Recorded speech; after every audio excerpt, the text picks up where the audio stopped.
Close your eyes for a moment. Imagine you're standing in a place where time seems to slow down, where the air is thick and warm, wrapping around you like a gentle blanket. You're in the heart of the Yucatán Peninsula, a land of lush, sprawling jungles and hidden wonders. The air is alive with the sweet scent of damp earth and blooming flowers. Listen closely. Can you hear it? It's the symphony of the jungle, the soft chorus of exotic birds calling to each other from high in the canopy, the gentle rustle of leaves as a light breeze whispers through the trees, and the distant rhythmic hum of insects.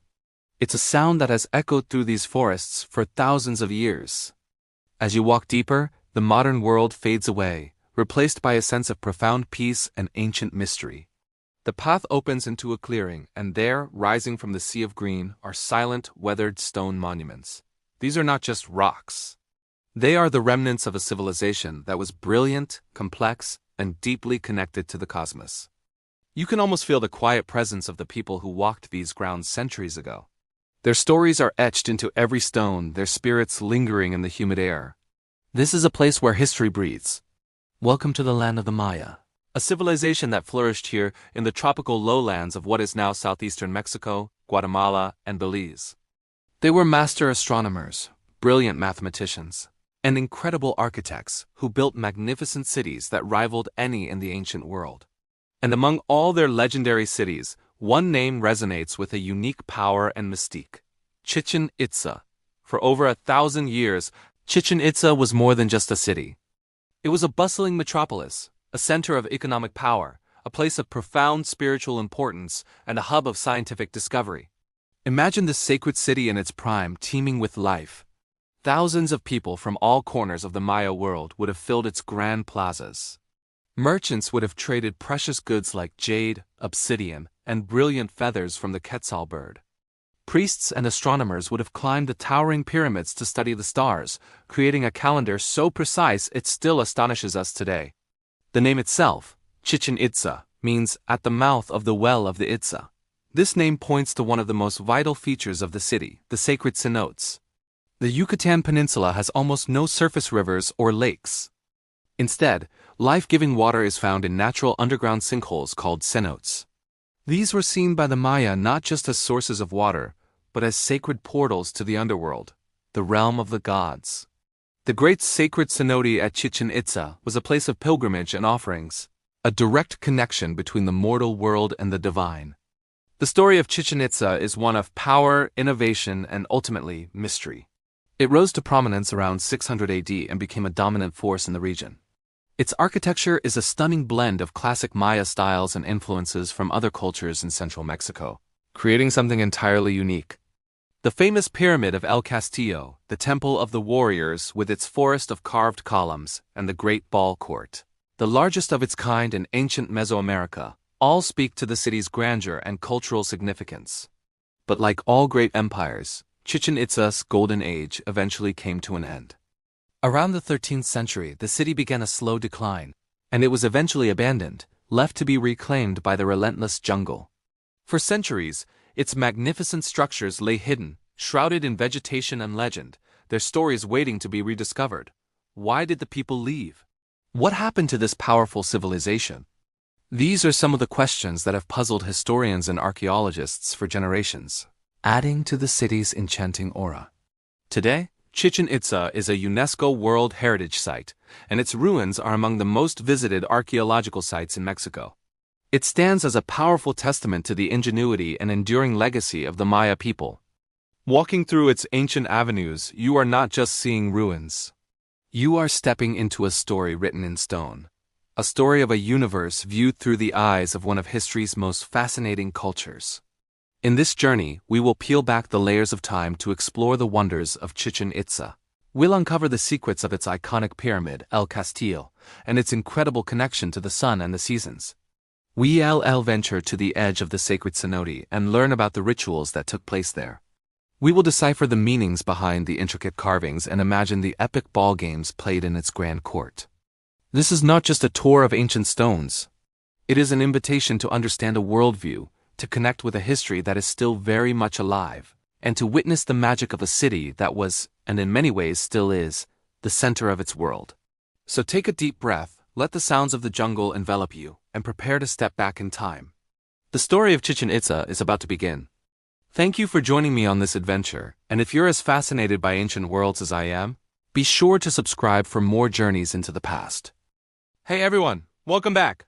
Today, we read Journeying Back in Time to explore the incredible world of the ancient Maya and their profound connection to the cosmos. Forget what you think you know, because the Maya didn't just look at the stars. They lived by them.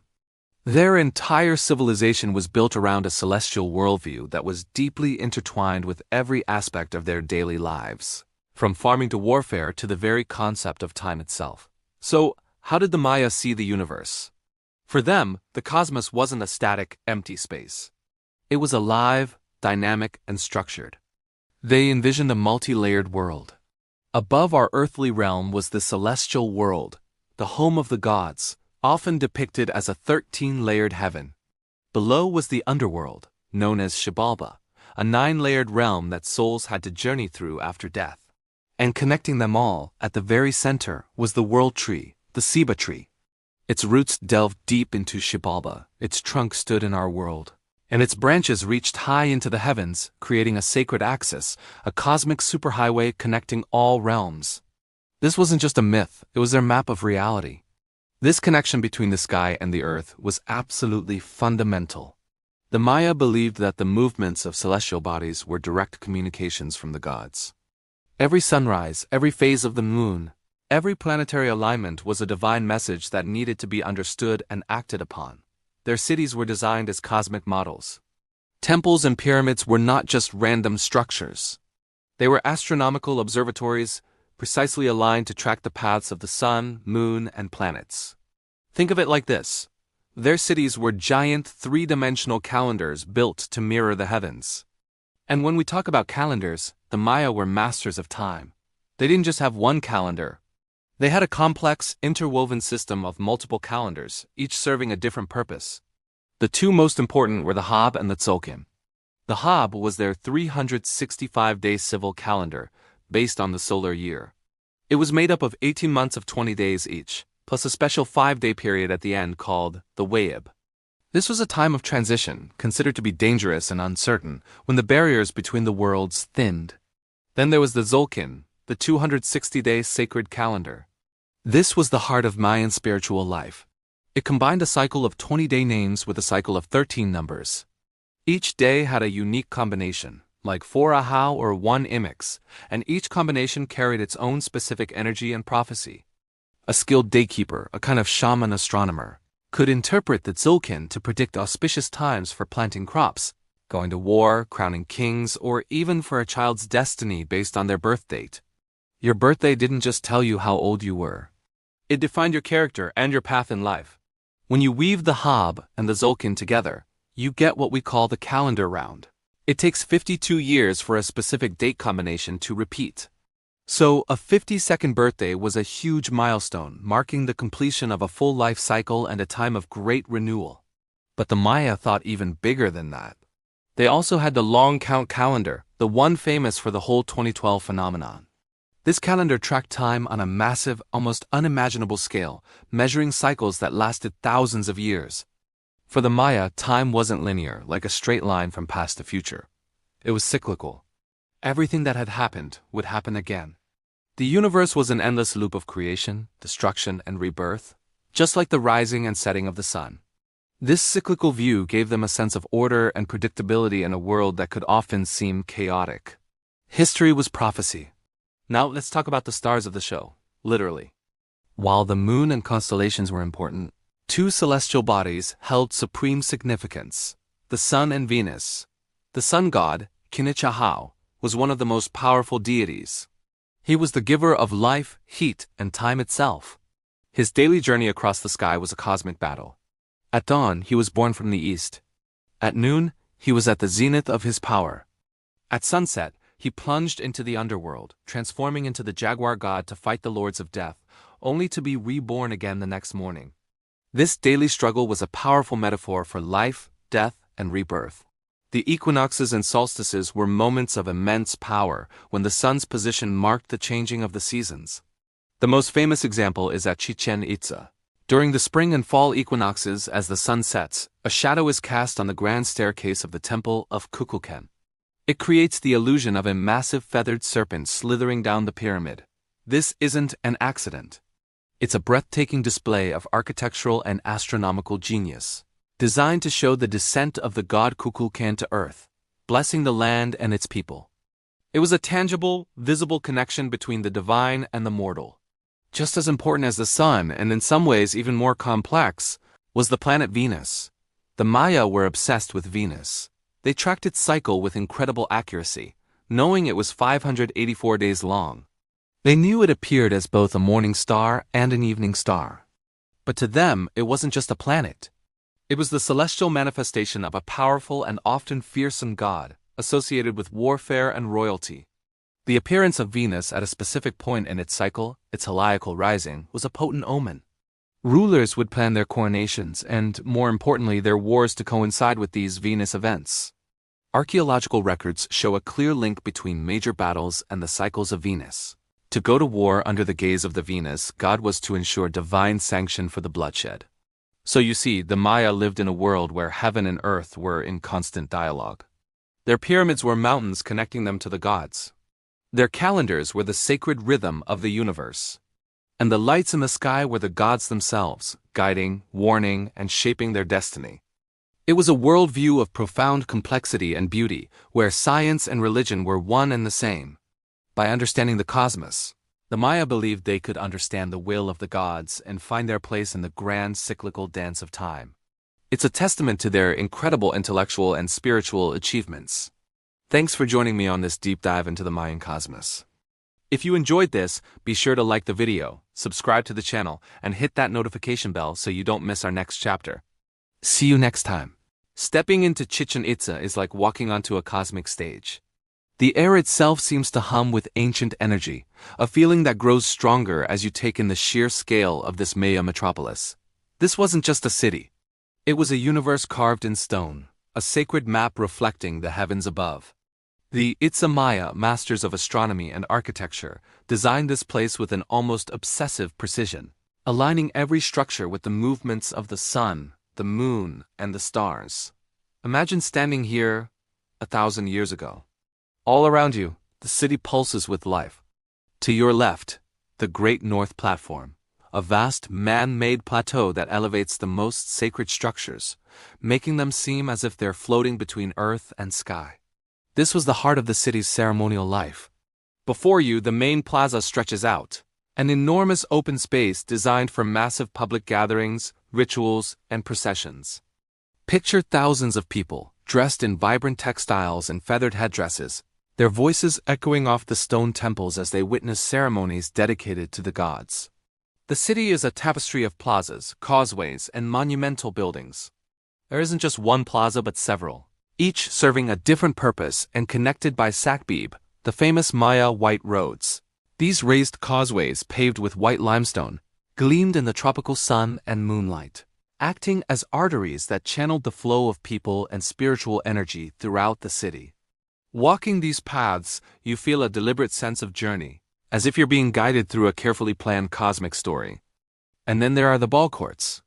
Chichén Itzá is home to at least 13 of them, but the Great Ball Court is in a league of its own. It's the largest and most impressive in all of ancient Mesoamerica. Standing between its two immense parallel walls, you can't help but feel dwarfed.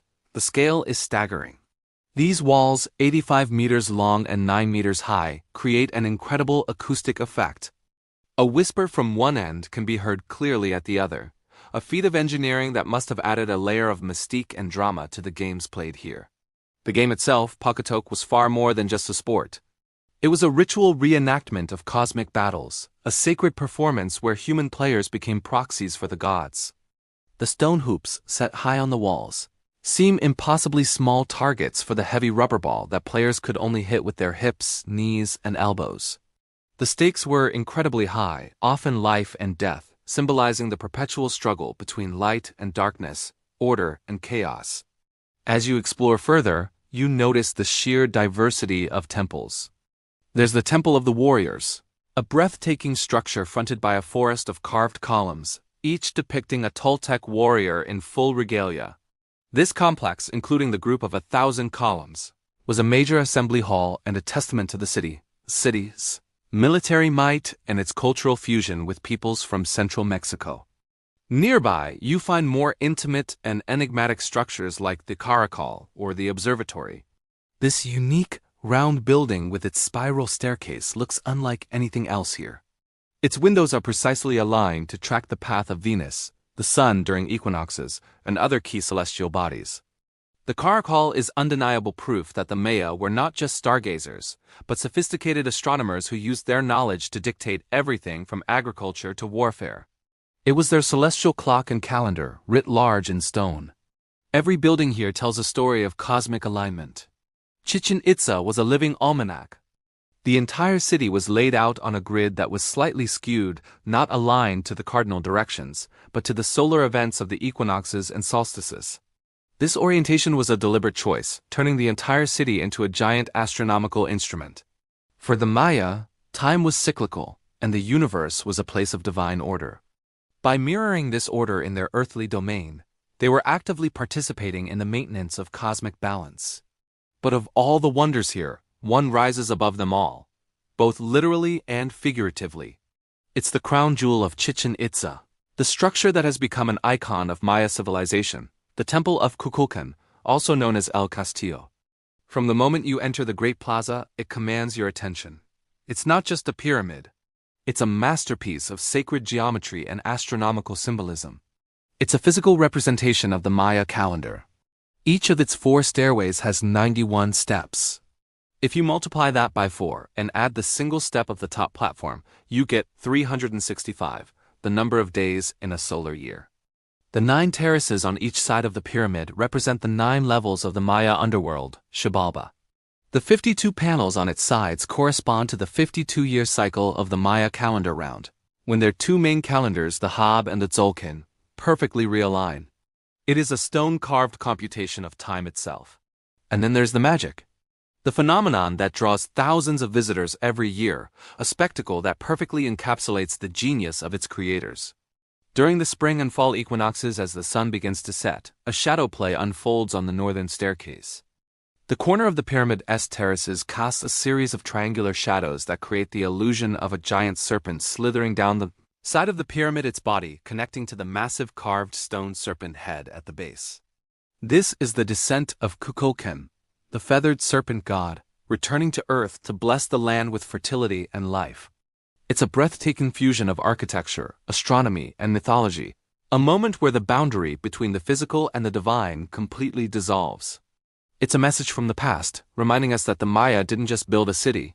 They built a bridge to the cosmos. And as we stand here, in the shadow of this magnificent temple, we are just beginning to cross it. Thank you for watching. Be sure to subscribe as we continue our journey into the heart of this sacred city. Welcome back to our series on Maya mythology.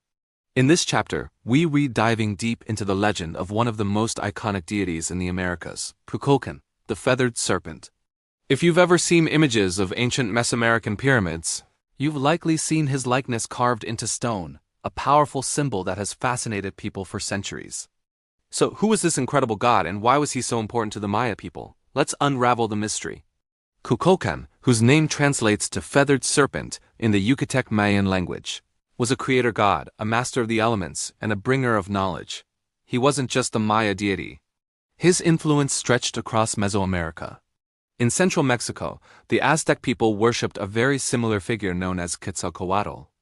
This shared reverence highlights just how significant the feathered serpent was to the ancient cultures of this region. He was seen as a bridge between the heavens and the earth, a divine being who could travel between the spiritual and physical realms. One of Kukulkan's primary domains was the wind. The Maya believed he controlled the breezes that swept across the land, bringing the life-giving rain needed for their crops to flourish. As a god of the wind, he was also associated with breath, and therefore, with life itself. Imagine living in a world completely dependent on agriculture. The arrival of the wind and rain wasn't just weather. It was a divine blessing, a sign that Kukulkan was watching over them. His breath was thought to sweep the path clean for the rain gods, ensuring a bountiful harvest and the survival of the community. This connection made him a fundamental figure in their daily lives and religious ceremonies. But Kukulkan was more than just a force of nature. He was also a god of wisdom and knowledge. Legends tell of him arriving from the sea, a wise leader who brought civilization to the people. He is credited with teaching the Maya about agriculture, mathematics, medicine, and the intricate calendar system that they are so famous for. He was a cultural hero, a teacher who gifted them the tools to build their great cities and understand the cosmos. This role as a bringer of civilization elevated him beyond a simple nature god. He was the very foundation of their society and intellectual achievements. The Maya believed that their advanced understanding of astronomy and time was a direct gift from Kukulkan. So, why a feathered serpent?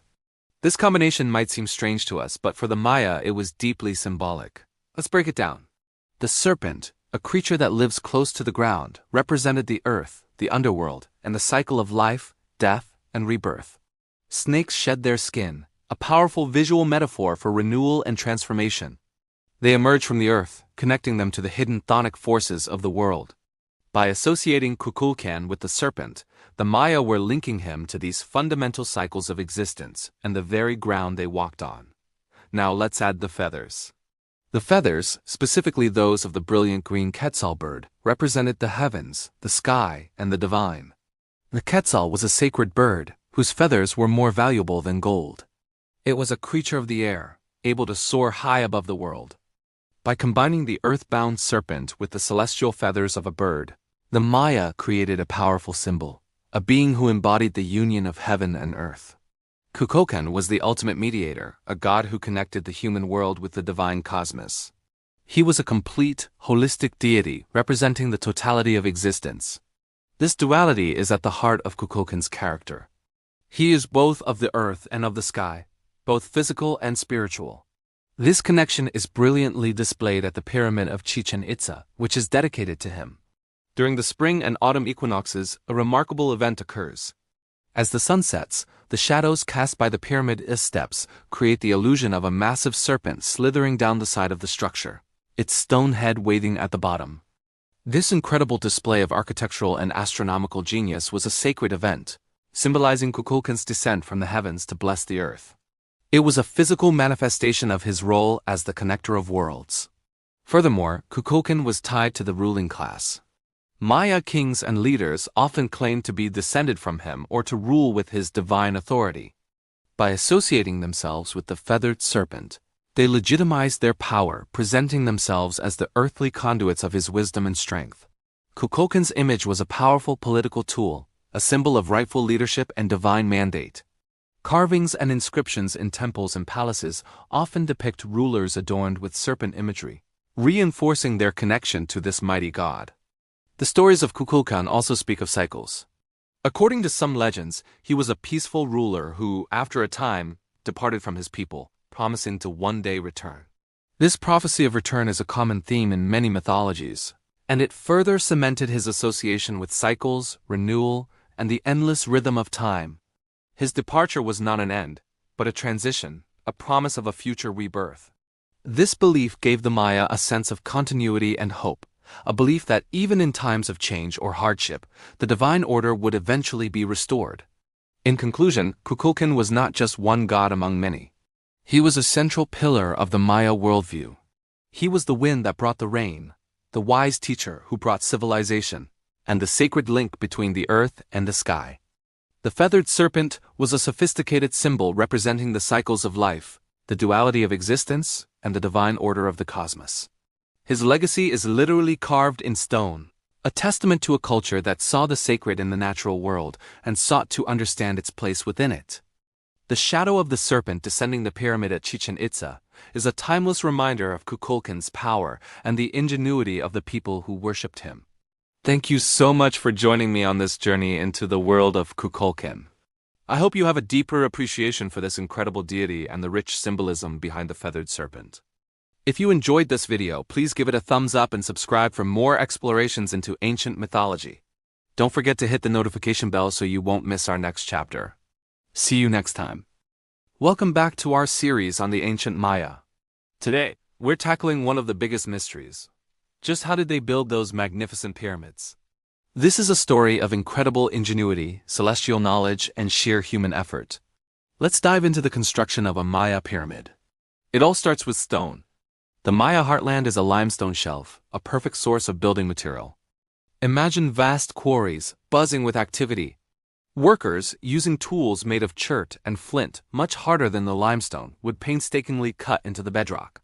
They didn't have metal tools, so this was a slow, grueling process.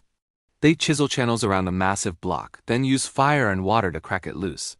Or simply hammer in wooden wedges and soak them with water. As the wood swelled, the immense pressure would split the stone. Think about the coordination required, the sheer manpower to free a single, multi-ton block from the earth. These weren't just random cuts. They were precisely planned, each block intended for a specific place in the grand design. Once a block was quarried, the next challenge was moving it. The Maya didn't have draft animals like oxen or horses, and they didn't use the wheel for transport. So how did they move these colossal stones, sometimes for miles, through dense jungle and over uneven terrain? The answer is human power and clever engineering.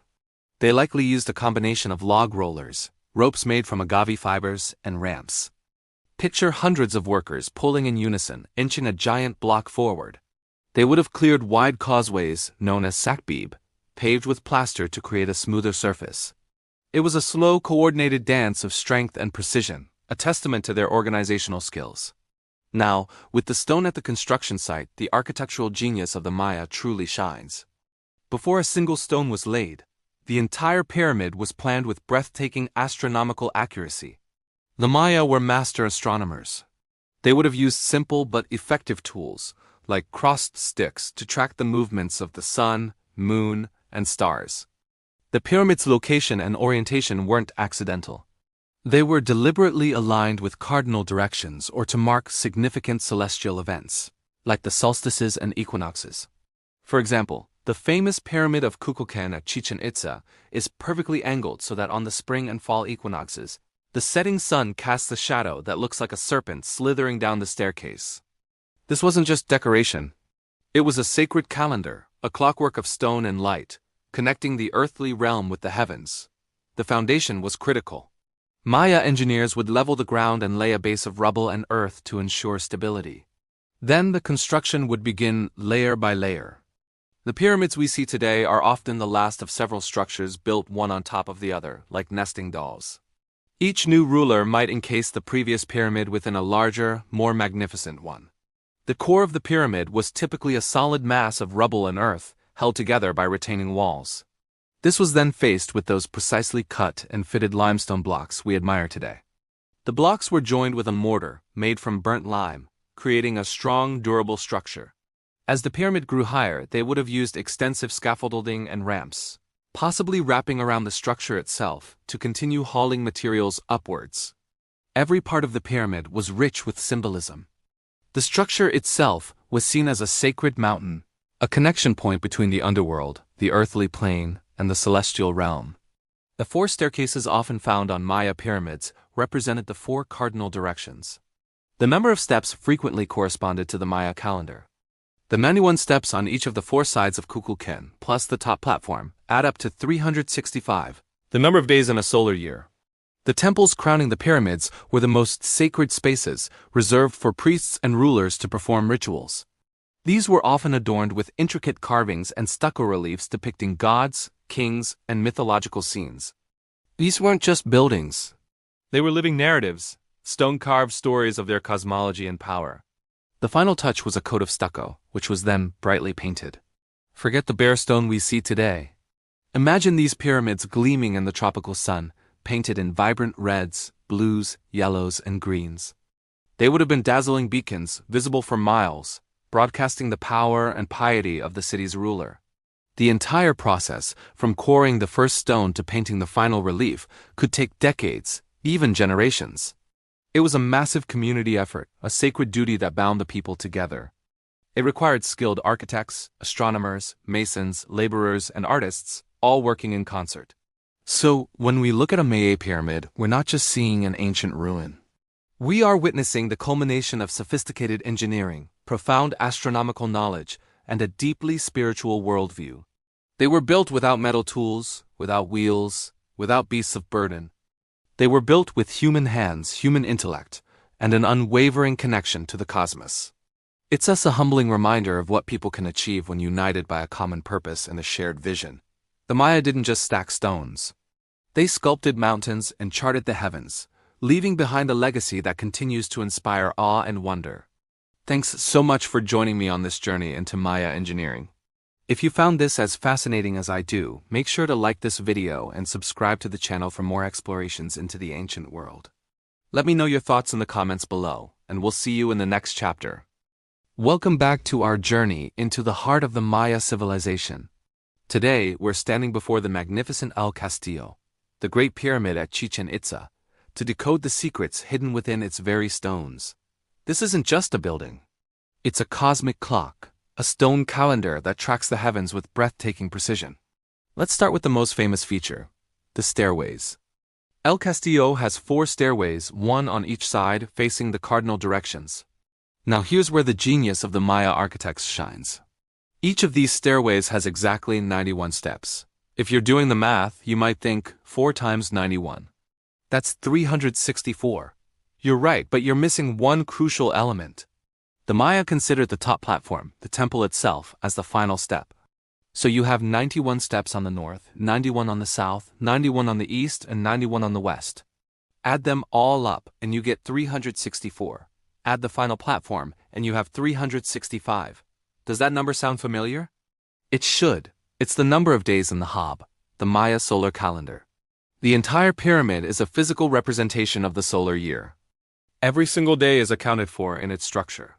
Imagine living in a world where your most sacred temple isn't just a place of worship, but a massive, functioning calendar that connects you directly to the cycles of the sun, the seasons, and the agricultural year.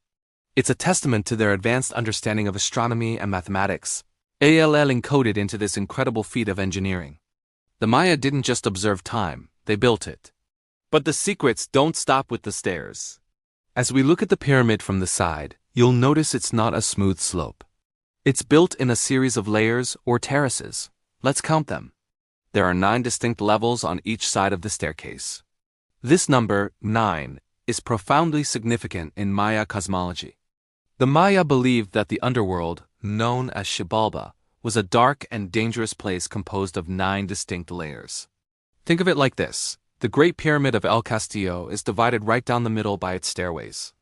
Each side, with its 9 terraces, represents the 9 levels of the underworld.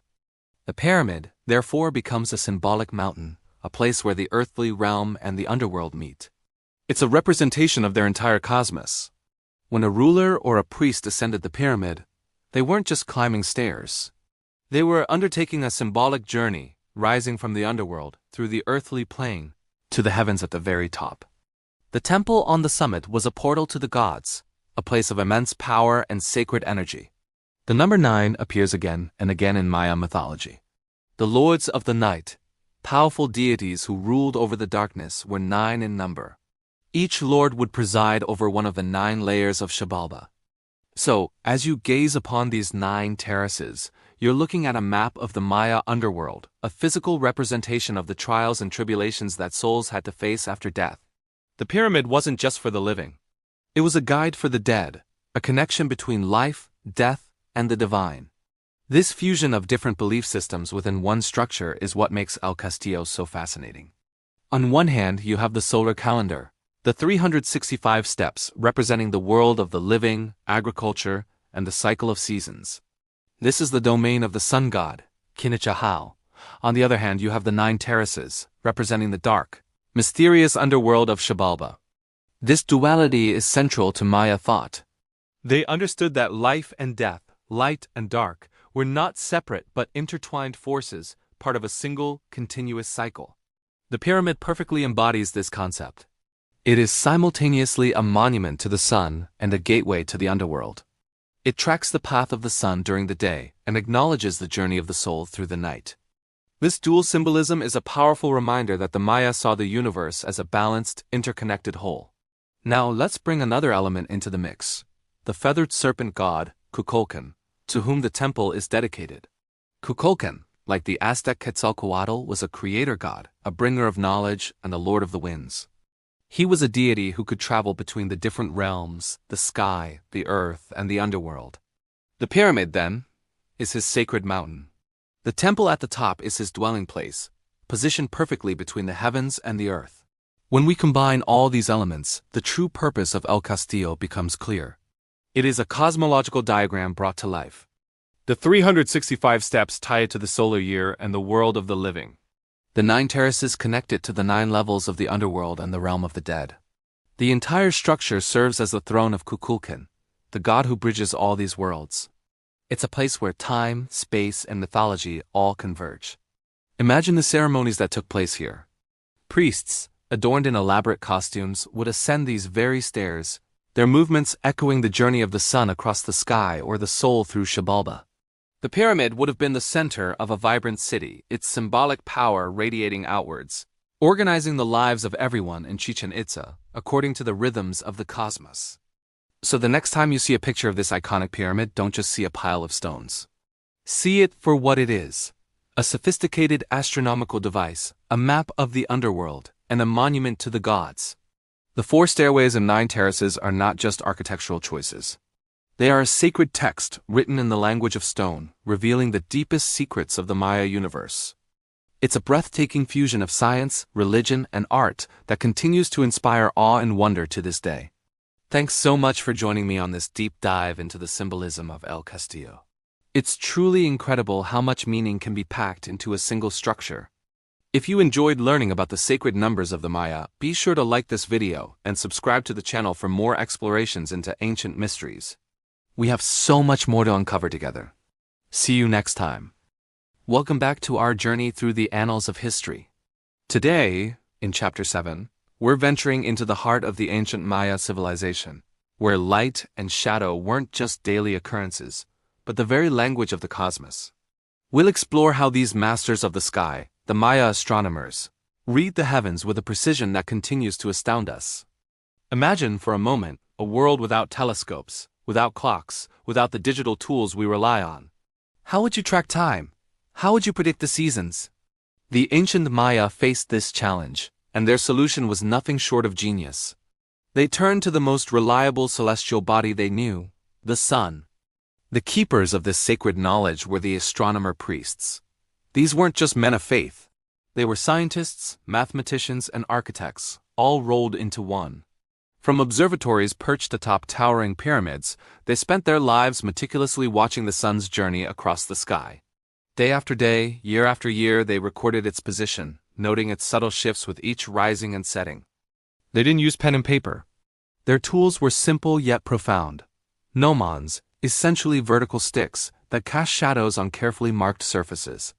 By measuring the length and angle of these shadows, they could pinpoint the solstices, the longest and shortest days of the year, and the equinoxes, when day and night are of equal length. This wasn't just a hobby. It was essential for survival. Knowing when to plant and when to harvest was a matter of life and death, and the sun's calendar was their ultimate guide. This knowledge was a sacred trust, passed down with immense reverence from one generation of priests to the next. Young apprentices would learn at the feet of the masters, memorizing the celestial cycles, the intricate mathematics, and the myths that encoded this wisdom. It was an oral tradition, a living library of astronomical data that grew richer and more accurate over centuries. This continuity allowed them to develop calendars of mind-boggling complexity and accuracy. Think about the famous Maya long count calendar, the one that famously ended a cycle in 2012. It was so precise that it tracked time over millions of years. This level of accuracy came from hundreds of years of uninterrupted observation, a testament to the stability and intellectual dedication of their society. They didn't just track the sun. They also charted the course of the moon, the planets, especially Venus, which held immense religious significance and even predicted solar and lunar eclipses. But this knowledge wasn't confined to scrolls or whispered secrets. It was literally built into the world around them. The Maya were master builders, and their cities were cosmic clocks, designed to align with celestial events. This is where their understanding of light and shadow truly comes to life in a spectacular way. The most famous example, of course, is the Pyramid of El Castillo at Chichén Itzá. It's a marvel of astronomical engineering. Twice a year, on the spring and fall equinoxes, a phenomenal event unfolds. As the sun sets, the corner of the pyramid casts a series of triangular shadows onto the balustrade of the northern staircase. These shadows creep downwards, joining with the stone serpent head at the base, creating the illusion of a massive serpent slithering down the pyramid. This isn't an accident. It's a deliberate, breathtaking display of architectural and astronomical prowess. The builders had to calculate the exact angle of the sun on those specific days and construct the pyramid with millimeter precision to achieve this effect. For the thousands who gathered to witness it, it was a powerful confirmation that the gods were in their heaven and the priests understood their divine will. It reaffirmed the cosmic order and the power of their rulers. Other structures across the Maya world show similar alignments. At the city of Uaxachuan, an observatory complex features 3 temples positioned to mark the sunrise on the solstices and equinoxes when viewed from a central pyramid. Windows and doorways in buildings like the Karakol Observatory, also at Chichén Itzá, align perfectly with the rising and setting points of Venus at different times of the year. These buildings were more than just temples or palaces. They were instruments. They were stone observatories that allowed the priests to continue their work, to refine their calendars, and to ensure the harmony between the human world and the cosmos. The entire cityscape was a testament to their knowledge, a permanent record of their celestial discoveries etched in stone and light. What's incredible is that they achieved all this without metal tools, the wheel for transport, or draft animals. Every stone was quarried and moved by human power. Every calculation was done using their sophisticated vigesimal, or base 20 number system. Their achievements force us to reconsider our definition of an advanced civilization. The Maya proved that technological sophistication isn't just about gadgets. It's about deep, sustained intellectual inquiry and the ability to integrate that knowledge into the very fabric of society. Their legacy isn't just in ruined cities and complex calendars. It's a profound reminder of our own connection to the cosmos. They show us that by simply watching, by paying attention to the subtle dance of light and shadow, we can uncover the deep rhythms of the universe. The sun that warmed their faces is the same sun that warms ours today. The stars they charted are the same stars we gaze upon. The Maya astronomers were more than just priests. They were guardians of time, architects of the sacred, and pioneers of science. Their work, passed down through generations and immortalized in stone, continues to inspire awe and wonder. They remind us that the sky above is not just an empty space, but a grand unfolding story, waiting for those with the patience and wisdom to read it. Thank you for joining me on this exploration of light, shadow, and the brilliant minds of the ancient Maya. I hope you found it as fascinating as I do. If you enjoyed this video, please give it a thumbs up and consider subscribing to the channel for more journeys into the past. Don't forget to hit the notification bell so you won't miss our next chapter. We'll see you next time. Welcome, fellow Skywatchers, to the 8th chapter of our celestial journey. Today we turn our gaze to the most dominant force in our sky, the architect of our days and seasons, the sun.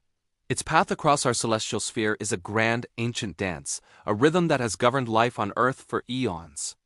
Let us trace this journey together and approach a moment of perfect equilibrium. The equinox.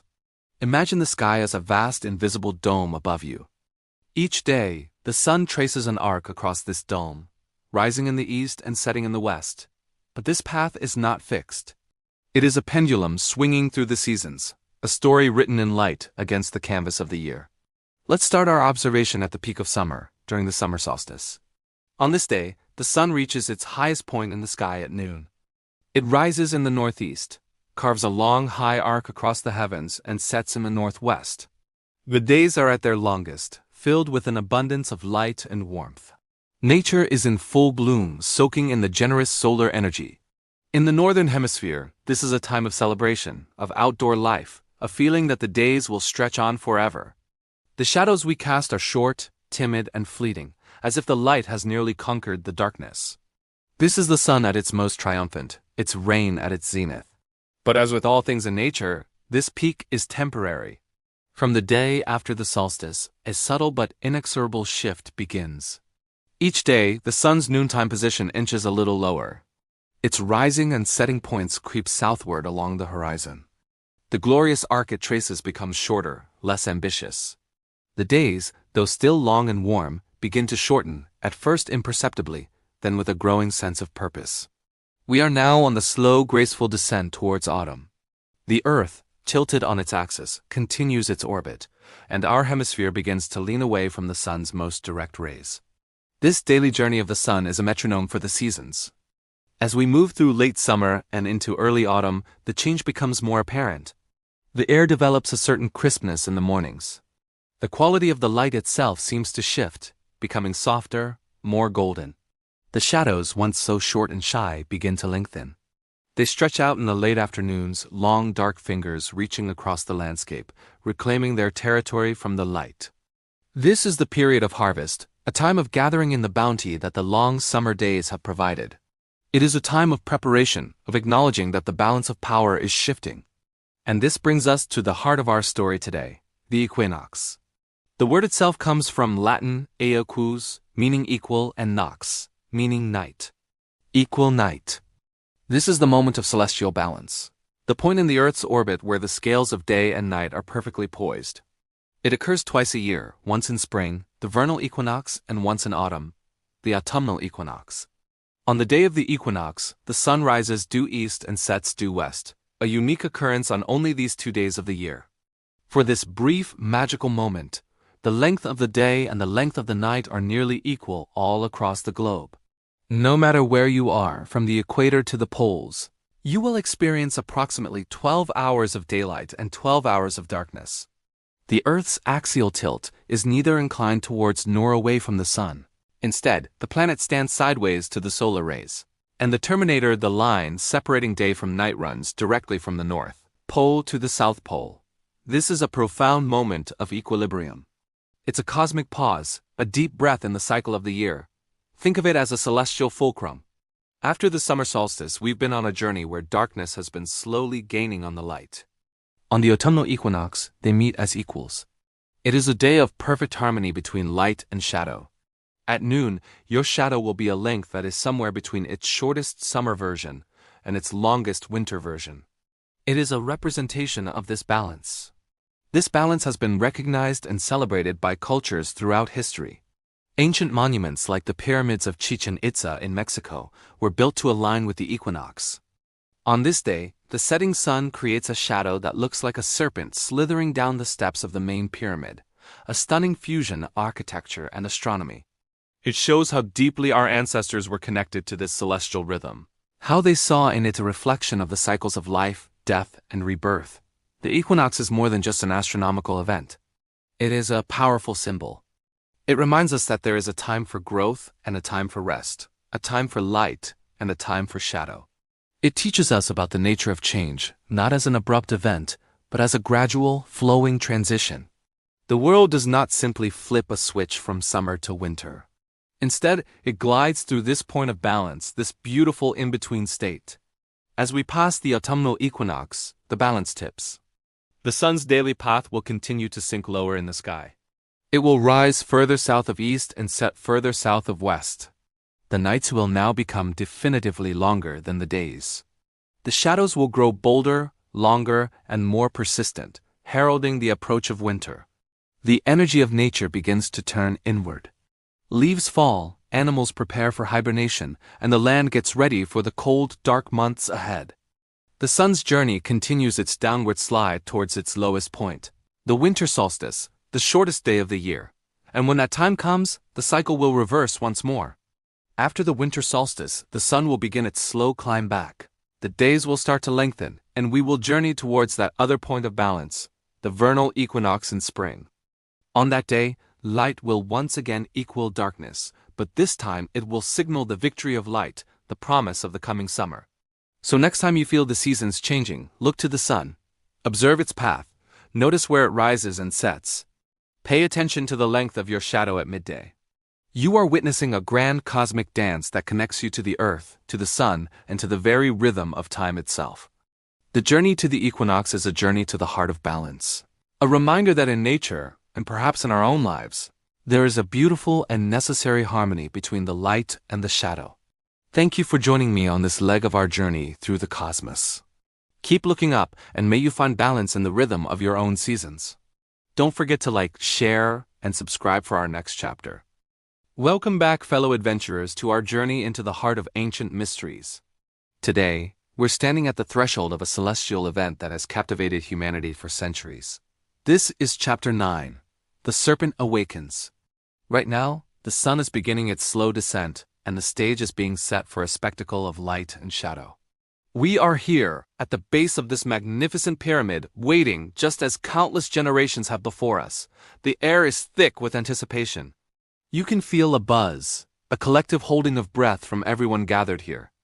It's not just about watching the sunset. It's about witnessing history, astronomy, and mythology converge in a single, breathtaking moment. The phenomenon we're about to see is no accident. The architects of this pyramid were master astronomers. They aligned this structure with such precision that only on the equinoxes twice a year does this magical event occur. It's a testament to their profound understanding of the cosmos, a message carved in stone and light, intended to be read by future generations like us. As the afternoon sun hangs in the sky, its golden rays are still bathing the entire structure in a warm glow. But the angle is changing, minute by minute, second by second. This is the crucial time. The initial phase is subtle, almost imperceptible. You have to know what you're looking for. Look closely at the northern staircase of the pyramid. Right now it's fully illuminated. But as the sun continues its journey westward, the corner of the pyramid's terraces will begin to cast a shadow. This isn't just any shadow. This is the beginning of the serpent's body. It starts as a faint, almost insignificant line, a slight darkening on the stone. Many first-time observers might miss it entirely, their eyes drawn to the grandeur of the entire structure. But for those in the know, this is the first heartbeat of the awakening serpent. It's a quiet promise of the spectacle to come. This first stage is a lesson in patience. In our fast-paced world, we're used to instant gratification. But here, time slows down. We're invited to observe, to be present, and to appreciate the gradual unfolding of a natural wonder. The ancient Maya who designed this understood the rhythm of the cosmos, the slow and steady dance of the sun and the earth. They built this clockwork pyramid to remind us of that rhythm. Each terrace, each block of stone plays a part in this intricate play of light. The western face of the pyramid is now starting to fall into shade, creating a stark contrast with the still sunlit northern side. This contrast is key. The shadows aren't just random shapes. They are the deliberate result of the pyramid's 9 distinct terraces. As the sun sinks lower, the edge of each terrace will begin to cast a triangular shadow onto the balustrade of the northern stairway. Right now, we are seeing the very first of these triangles begin to form. It's faint, a soft-edged triangle of shade appearing at the very top of the staircase. It connects just barely to the massive carved serpent head at the base of the stairs. This is the first segment of the serpent's body, the very tip of its tail. Think about the sheer genius involved. The builders had to calculate the exact angle of the sun on these specific days of the year. They had to construct 9 terraces at a precise height and angle to create 7 distinct, perfect triangles of shadow that would merge into one undulating form. It's an astronomical and engineering feat that is simply mind-boggling, even by today's standards. They didn't have computers or laser levels. They had observation, mathematics, and an intimate connection with the world around them. As we continue to watch, that first triangle of shadow is becoming more defined. It's deepening from a soft gray to a darker, more pronounced shape. It's like a photograph developing before our very eyes. The crowd around us is starting to murmur.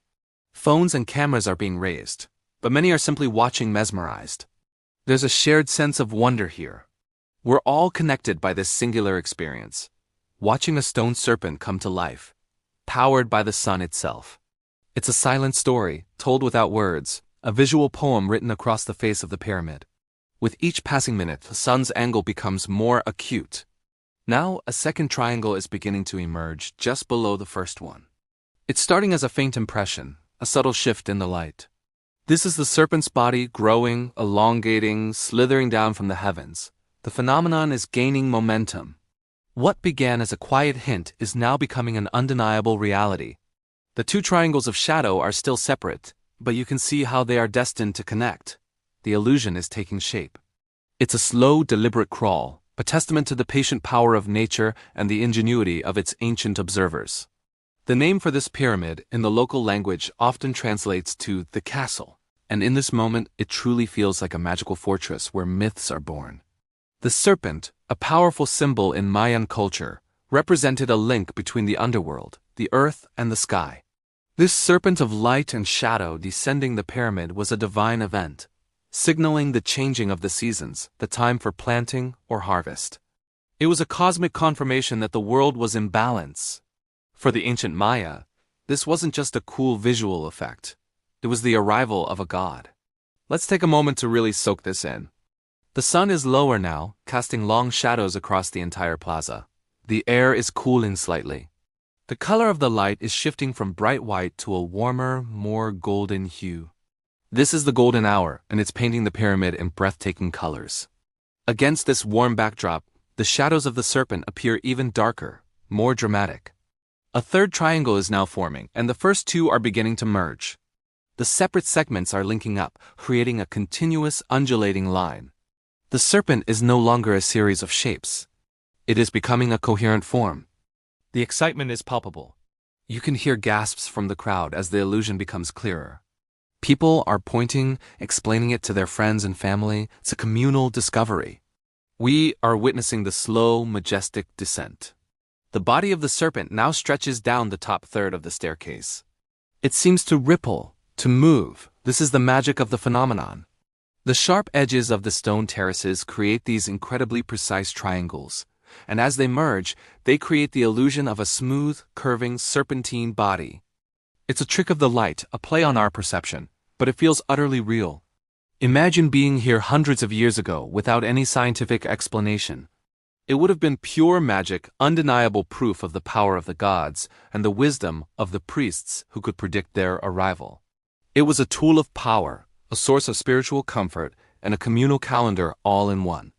Even now, knowing the science behind it, the experience is no less magical. If anything, it deepens our appreciation for the minds that conceived it. They were scientists and artists, engineers and priests, all at once. As the sun continues its inexorable march towards the horizon, a fourth and fifth triangle have now appeared and are connecting to the growing body. The serpent is more than halfway down the pyramid. Its form is clear, bold, and unmistakable. It rides down the side of the stone balustrade, a river of shadow flowing towards the carved head at the bottom. The head, which has been waiting patiently in the sun, now seems to be looking up, anticipating the connection with its descending body. The entire scene is perfectly composed. The final act is approaching. The remaining triangles are forming more quickly, now as the sun's S-angle becomes ever more extreme relative to the pyramid. 6, then 7 triangles of shadow are now complete. The body is whole. A perfect undulating serpent of shadow now stretches from the top platform of the pyramid all the way down the northern staircase, perfectly connecting with the massive stone head at its base. The illusion is complete. The serpent has fully descended. For a few precious moments it hangs there, a complete being of shadow and stone, bridging the sky and the earth. The crowd erupts in applause and cheers. It's a spontaneous, joyous reaction to witnessing something truly special. The serpent is alive. It is a fleeting moment. As the sun sinks even lower, the shadows will lengthen and merge, and the serpent will dissolve back into the general twilight. But for this brief window of time, the phenomenon is in its perfect, complete state. We did it. We witnessed the awakening and the full descent of the great serpent. It's a reminder that even in our modern world, there are still ancient wonders that can fill us with awe and connect us to the deep, mysterious past. Thank you so much for joining me on this incredible part of our journey. Witnessing this has been an absolute privilege, and sharing it with you makes it even more special. The sun is setting, but the memory of this moment will stay with us.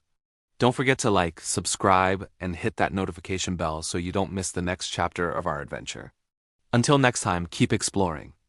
Welcome to Chapter 10 of our journey, the descent of Kukulkan, where we witness the incredible serpent-shaped shadow.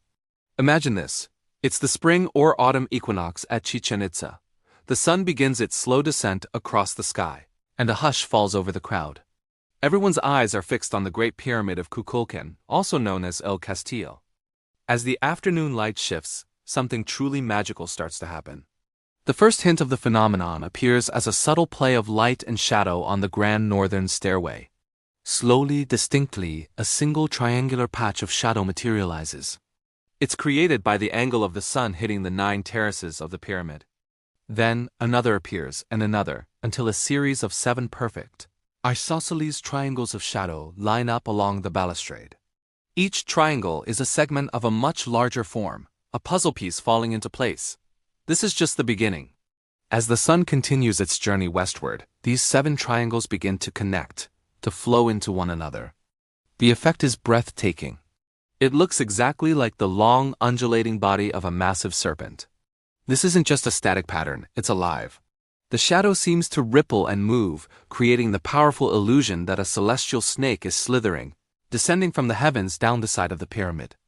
The crowd watches, mesmerized, as the shadowy creature makes its deliberate, silent journey down the stone steps.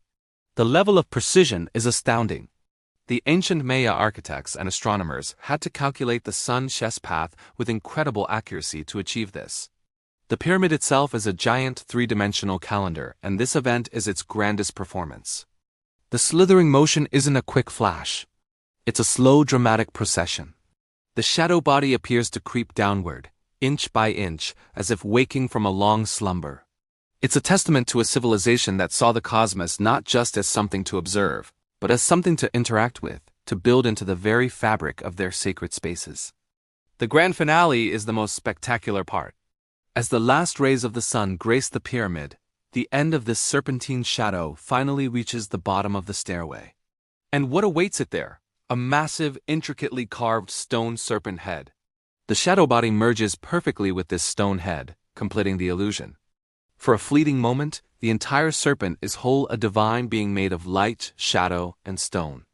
Kukulkan, the feathered serpent god, has fully descended to earth. The entire event, from the first triangle of shadow to the final connection with the head, lasts for about 45 minutes. It's a slow, unfolding spectacle that demands patience and rewards it with a profound sense of wonder. For those 45 minutes, you're not just looking at a building. You're witnessing a cosmic event, a story told without words, a bridge between the heavens and the earth. It's a powerful reminder that the Maya didn't just build structures. They sculpted with light and time itself. And then, as quickly as it appeared, it's over. The sun dips lower, the shadows lengthen and merge, and the serpent dissolves back into the fading light, its divine visit complete until the next equinox.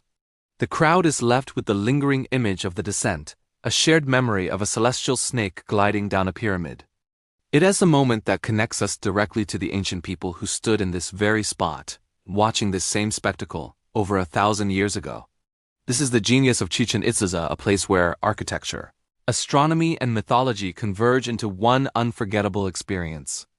The descent of Kukulkan is more than just a clever trick of light.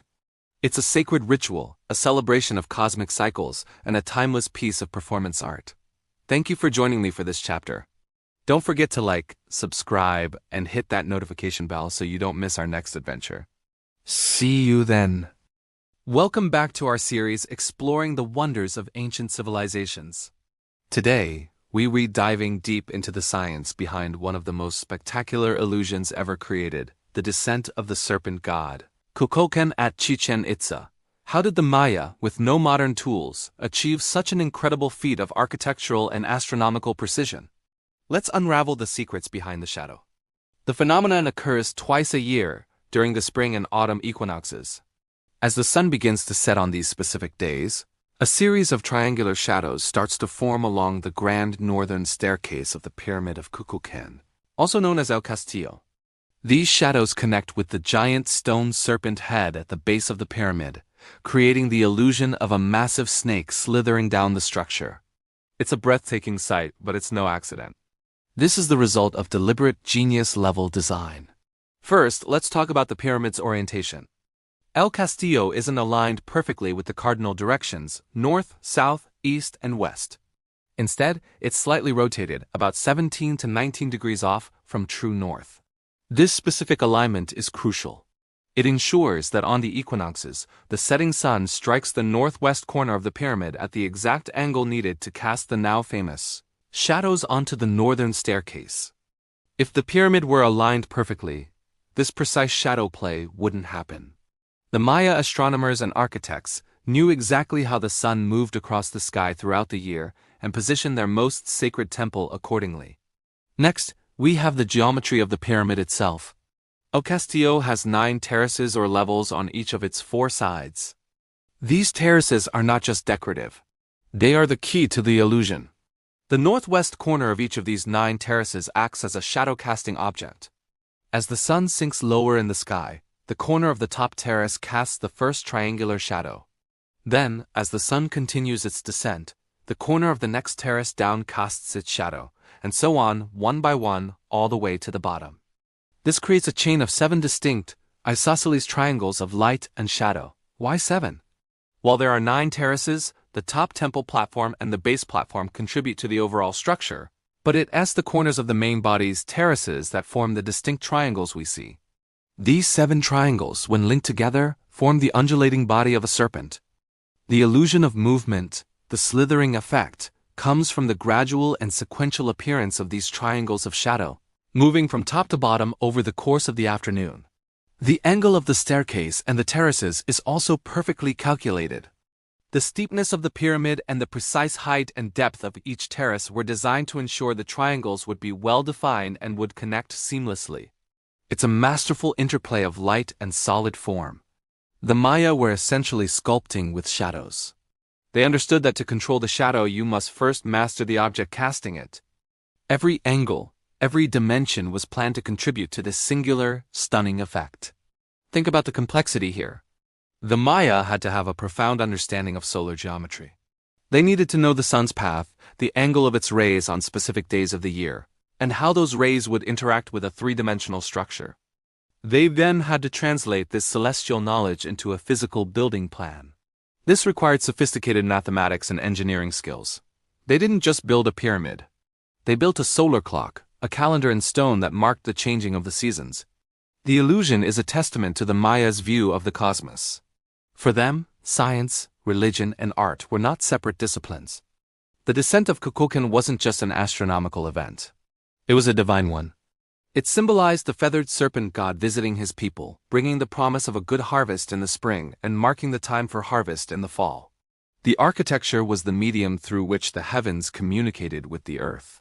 So, when you see the serpent of shadow descend El Castillo, you're not just witnessing a clever trick of light. You're seeing the culmination of centuries of astronomical observation, mathematical calculation, and architectural genius. You're re-seeing a civilization that was so in tune with the rhythms of the universe, that they could command the sun to bring their god to life in stone and shadow. It is a powerful reminder that ancient peoples possessed a sophisticated and profound knowledge of the world around them, a knowledge that continues to inspire and mystify us to this day. In our next chapter, we'll explore the spiritual significance of this event and what the return of Kukulkan meant for the Maya people. The science is incredible, but the meaning behind it is just as fascinating. Thanks for watching. If you're enjoying this journey into the world of the Maya, don't forget to like this video and subscribe to the channel for more deep dives into ancient mysteries. See you in the next one. Imagine for a moment stepping back in time. The air is thick with anticipation, a humming energy that vibrates through the very stones of Chichén Itzá. We are standing at the dawn of the equinox, a day of perfect balance between light and shadow, a moment when the mundane world touches the divine. This isn't just another day. It is the heart of a cosmic cycle, a time for one of the most profound rituals in the ancient Maya world. Look around, the Great Plaza is a sea of humanity. People have traveled for days, even weeks, from distant villages and cities, all drawn to this sacred epicenter. They wear their finest woven textiles, vibrant with colors that mirror the jungle's own palette. Their faces, a mixture of awe and reverence, are turned towards the magnificent pyramid, the Temple of Kukulkan. This is their world axis, the point where heaven, earth, and the underworld converge. At the base of the grand staircase, a procession begins. At its head are the high priests, the Kin, whose name means he of the sun. They are figures of immense power and knowledge, keepers of the sacred calendar and interpreters of the god's will. Their attire is breathtaking. They wear elaborate headdresses fashioned from the iridescent green feathers of the quetzal bird, a creature sacred to Kukulkan himself. Their robes are adorned with intricate symbols, jade ornaments, and jaguar pelts, signifying their high status and connection to both the earthly and spiritual realms. They move with a slow, deliberate grace, each step a part of the unfolding sacred drama. Following them are other priests and nobles, each with a specific role in the ceremony. Some carry offerings for the great feathered serpent. Imagine their hands filled with precious gifts. polished jade, a stone more valuable than gold to the Maya, representing life and fertility. Others carry obsidian, its dark volcanic glass polished to a mirror-like sheen, used for scrying and sacred rites. There are also offerings of food maize, the very substance from which humans were created in Maya mythology, along with cacao, the food of the gods, and honey, a symbol of sweetness and abundance. As the procession moves, a symphony of sound fills the air. Musicians play long wooden trumpets that create a deep, resonant call, announcing the start of the ceremony. The rhythmic, hypnotic beat of drums, some large, standing drums made from hollowed logs, others smaller hand drums, pulses like a great heartbeat, unifying the thousands of gathered people. The high-pitched, ethereal notes of clay flutes and ocarinas weave through the percussive rhythm, creating a melody that seems to dance on the air, a song that speaks of ancient myths and cosmic journeys. This isn't just music. It's a form of prayer, a way to harmonize the community with the rhythm of the universe. The air itself begins to change, growing heavy with a fragrant, sacred scent. Priests swing censers, ornate clay burners filled with smoldering copal resin.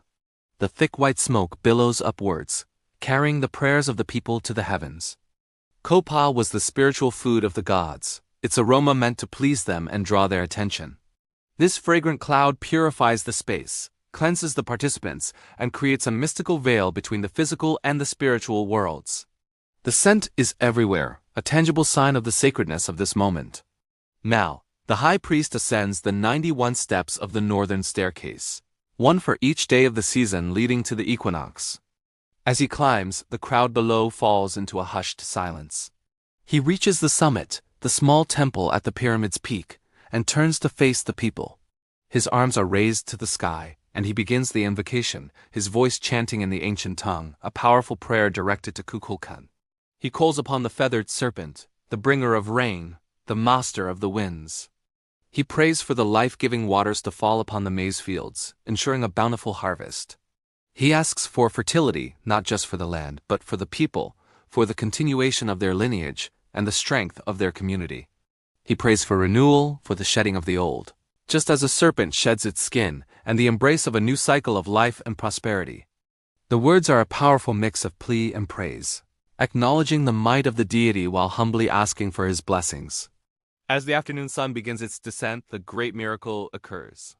A play of light and shadow, engineered with breathtaking astronomical precision, begins to unfold on the balustrade of the northern staircase. A series of triangular shadows forms, creating the illusion of a massive serpent's body undulating, descending from the temple at the top. The shadow slowly creeps downwards, connecting the temple in the sky with the giant stone serpent head at the bottom of the staircase. A collective gasp ripples through the crowd, followed by cheers and exclamations of pure wonder. It is him. Kukulkan has returned. The god has answered their prayers, his presence made manifest in this celestial illusion.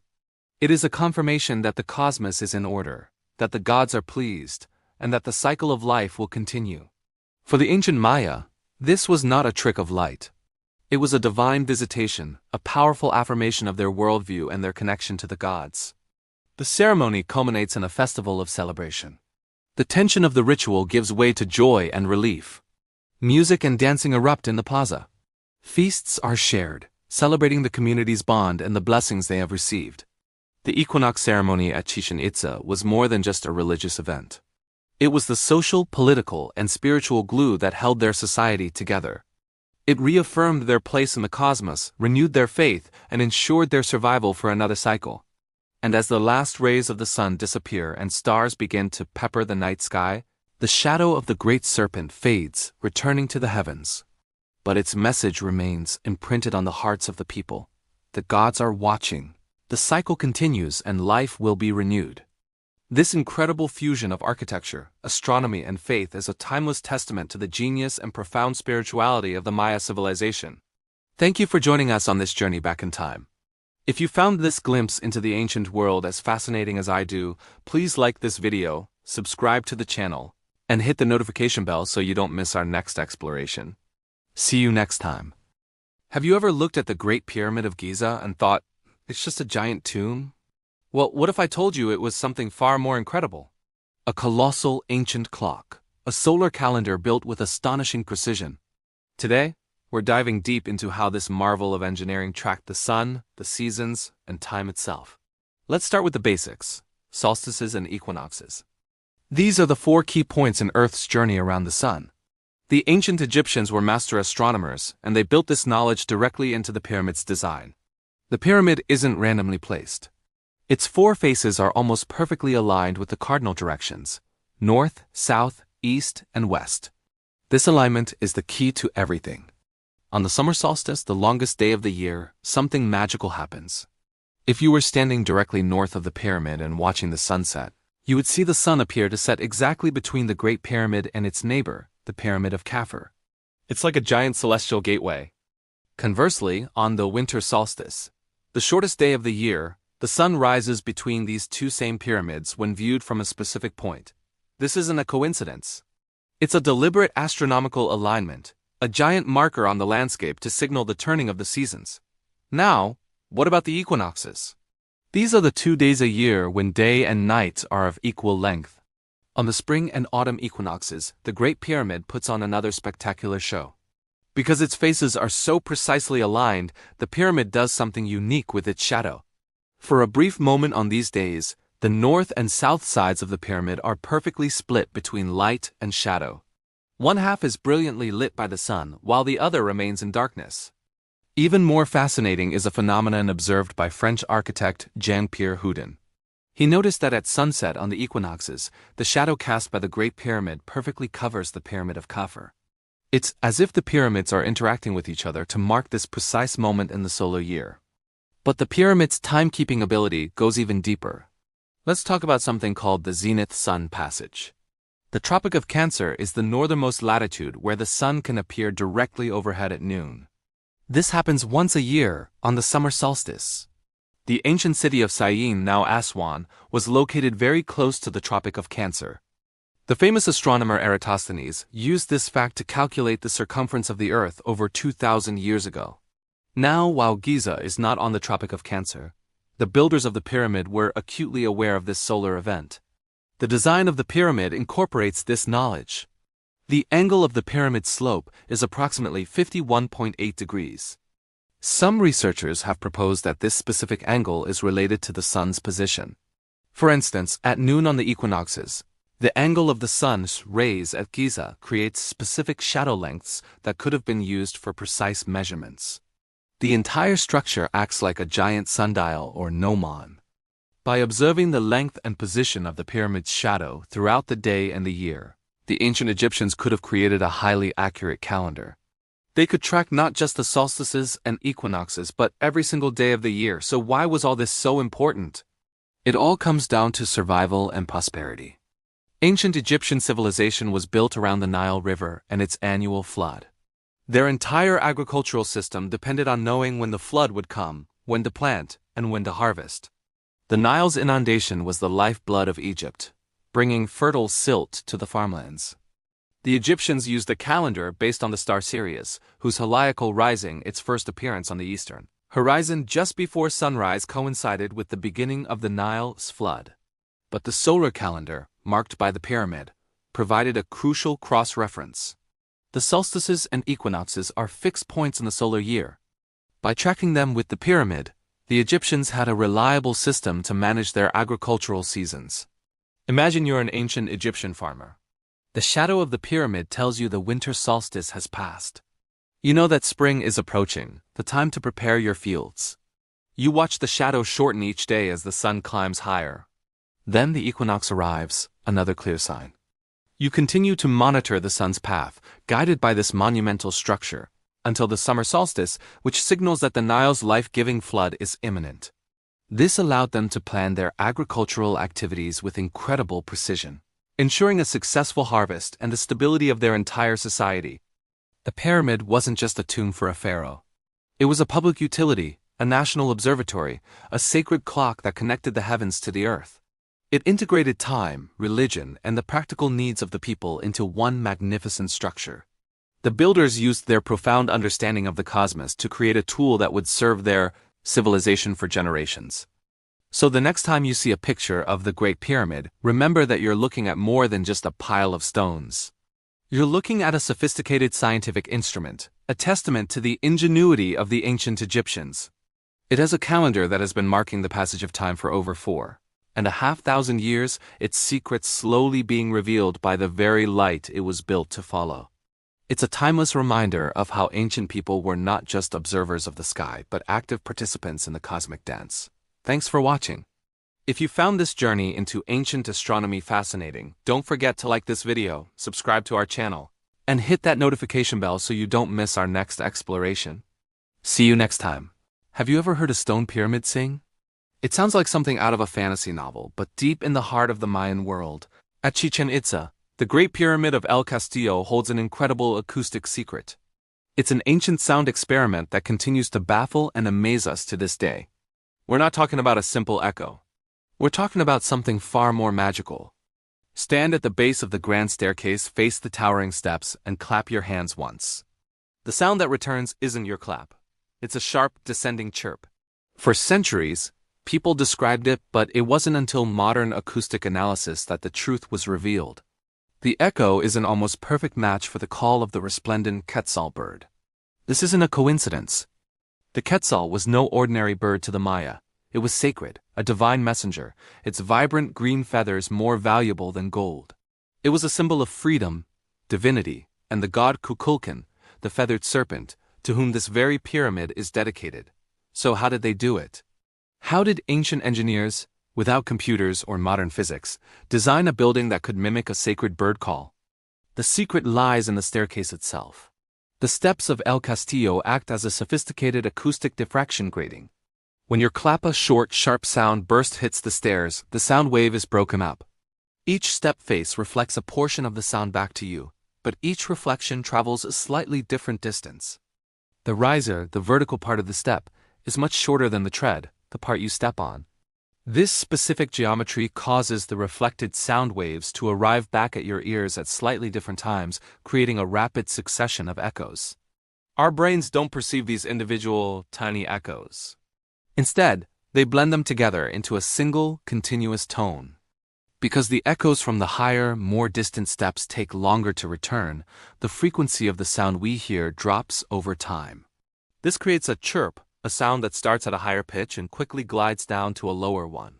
The dimensions of the steps, their height and depth, are the critical variables that tune this chirp to the precise frequency of the quetzal.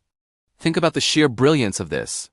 The Maya would have had to understand the principles of sound reflection and frequency on an incredibly deep level. It suggests countless hours of experimentation, of clapping at different stone structures, adjusting angles, and measuring distances until they perfected the effect. They essentially programmed the sound into the very architecture of the pyramid. This leads to a fascinating question. Was it intentional? Most acousticians and archaeologists today believe it was. The connection to the sacred quetzal and the god Kukulkan is just too strong to be a happy accident. Imagine a high priest standing at the base of the pyramid during a grand ceremony. He claps his hands, and the voice of the god, the chirp of the sacred quetzal, answers back from the stone serpent itself. It would have been a powerful, awe-inspiring display of divine communication, a way to reinforce the connection between the rulers, the gods, and the people. The sound isn't just a novelty. It's a key part of the pyramid's purpose. El Castillo is a calendar, an astronomical observatory, and a symbolic mountain. And with this acoustic feature, it's also a musical instrument designed to be played.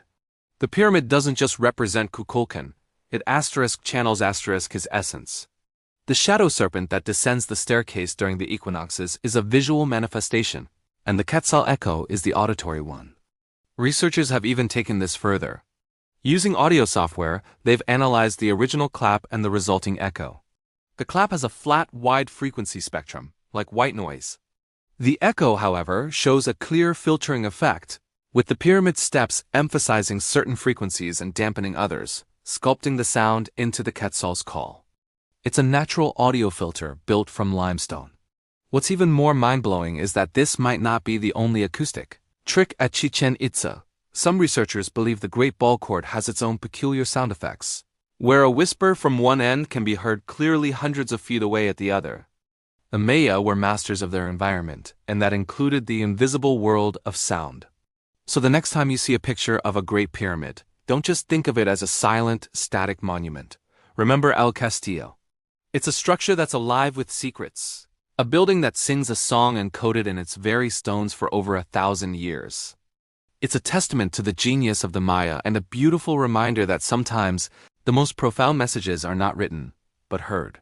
It's an echo of a lost world, still chirping for anyone who cares to clap and listen. Thank you so much for joining me on this acoustic journey into the past. If you found this as fascinating as I do, make sure to like this video and subscribe for more explorations into the world's greatest mysteries. See you next time. Welcome back to our journey through the wonders of ancient civilizations. Today, we're diving deep, quite literally, into the spiritual heart of the Maya world. The sacred cenote of Chichén Itzá. Imagine a massive, natural well, its dark, still waters reflecting the sky. This wasn't just a source of water for the Maya. It was a portal, a direct line of communication with the gods. The Maya believed that cenotes, these limestone sinkholes, were gateways to the underworld, known as Xibalba. The sacred cenote, or the cenote of sacrifice, was the most revered of them all. It was here that the Maya made their most profound offerings, seeking favor from Chak, the powerful rain god. In a land where life and death depended on the cycle of rain and drought, keeping Chak happy was paramount. So, what exactly happened at the edge of this mystical pool? Picture this. High priests, adorned in elaborate costumes of feathers and jade, leading solemn processions. The air is thick with the scent of burning copal incense, a sacred resin meant to purify and carry prayers to the divine realm. The sound of drums and chants echoes across the limestone landscape as people gather to witness these powerful rituals. The offerings made were not taken lightly. The Maya gave their most precious possessions. Archaeologists have dredged the depths of the sacred cenote and found an incredible treasure trove. We're talking about exquisite objects made of gold, jade, copper, and obsidian. These weren't everyday items. They were masterpieces of Maya craftsmanship. Intricately carved jade plaques, golden bells and masks, and weapons that were likely used in ceremonial contexts. Each item was a message, a gift to the deities who controlled the natural world. These offerings tell a story of a people deeply connected to their environment and their faith. They believed that by giving their most valuable items to the cenote, they were nourishing the gods and ensuring the continued balance of the cosmos. For example, jade was more valuable than gold to the Maya. It symbolized water, fertility, and life itself. By offering jade, they were essentially returning the essence of life back to its divine source, hoping for bountiful harvests and life-giving rain in return. But the offerings weren't just inanimate objects. This is where the name cenote of sacrifice takes on a more somber meaning. The historical accounts and the skeletal remains found at the bottom of the cenote confirm that human offerings were also part of these rituals. This is a difficult topic, but it's crucial for understanding the depth of Maya belief. From the Maya perspective, this was the ultimate offering.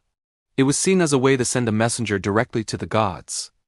The individuals chosen for this, often captives from warfare but also members of the community, were believed to be transformed through this act, transcending the mortal plane to join the divine.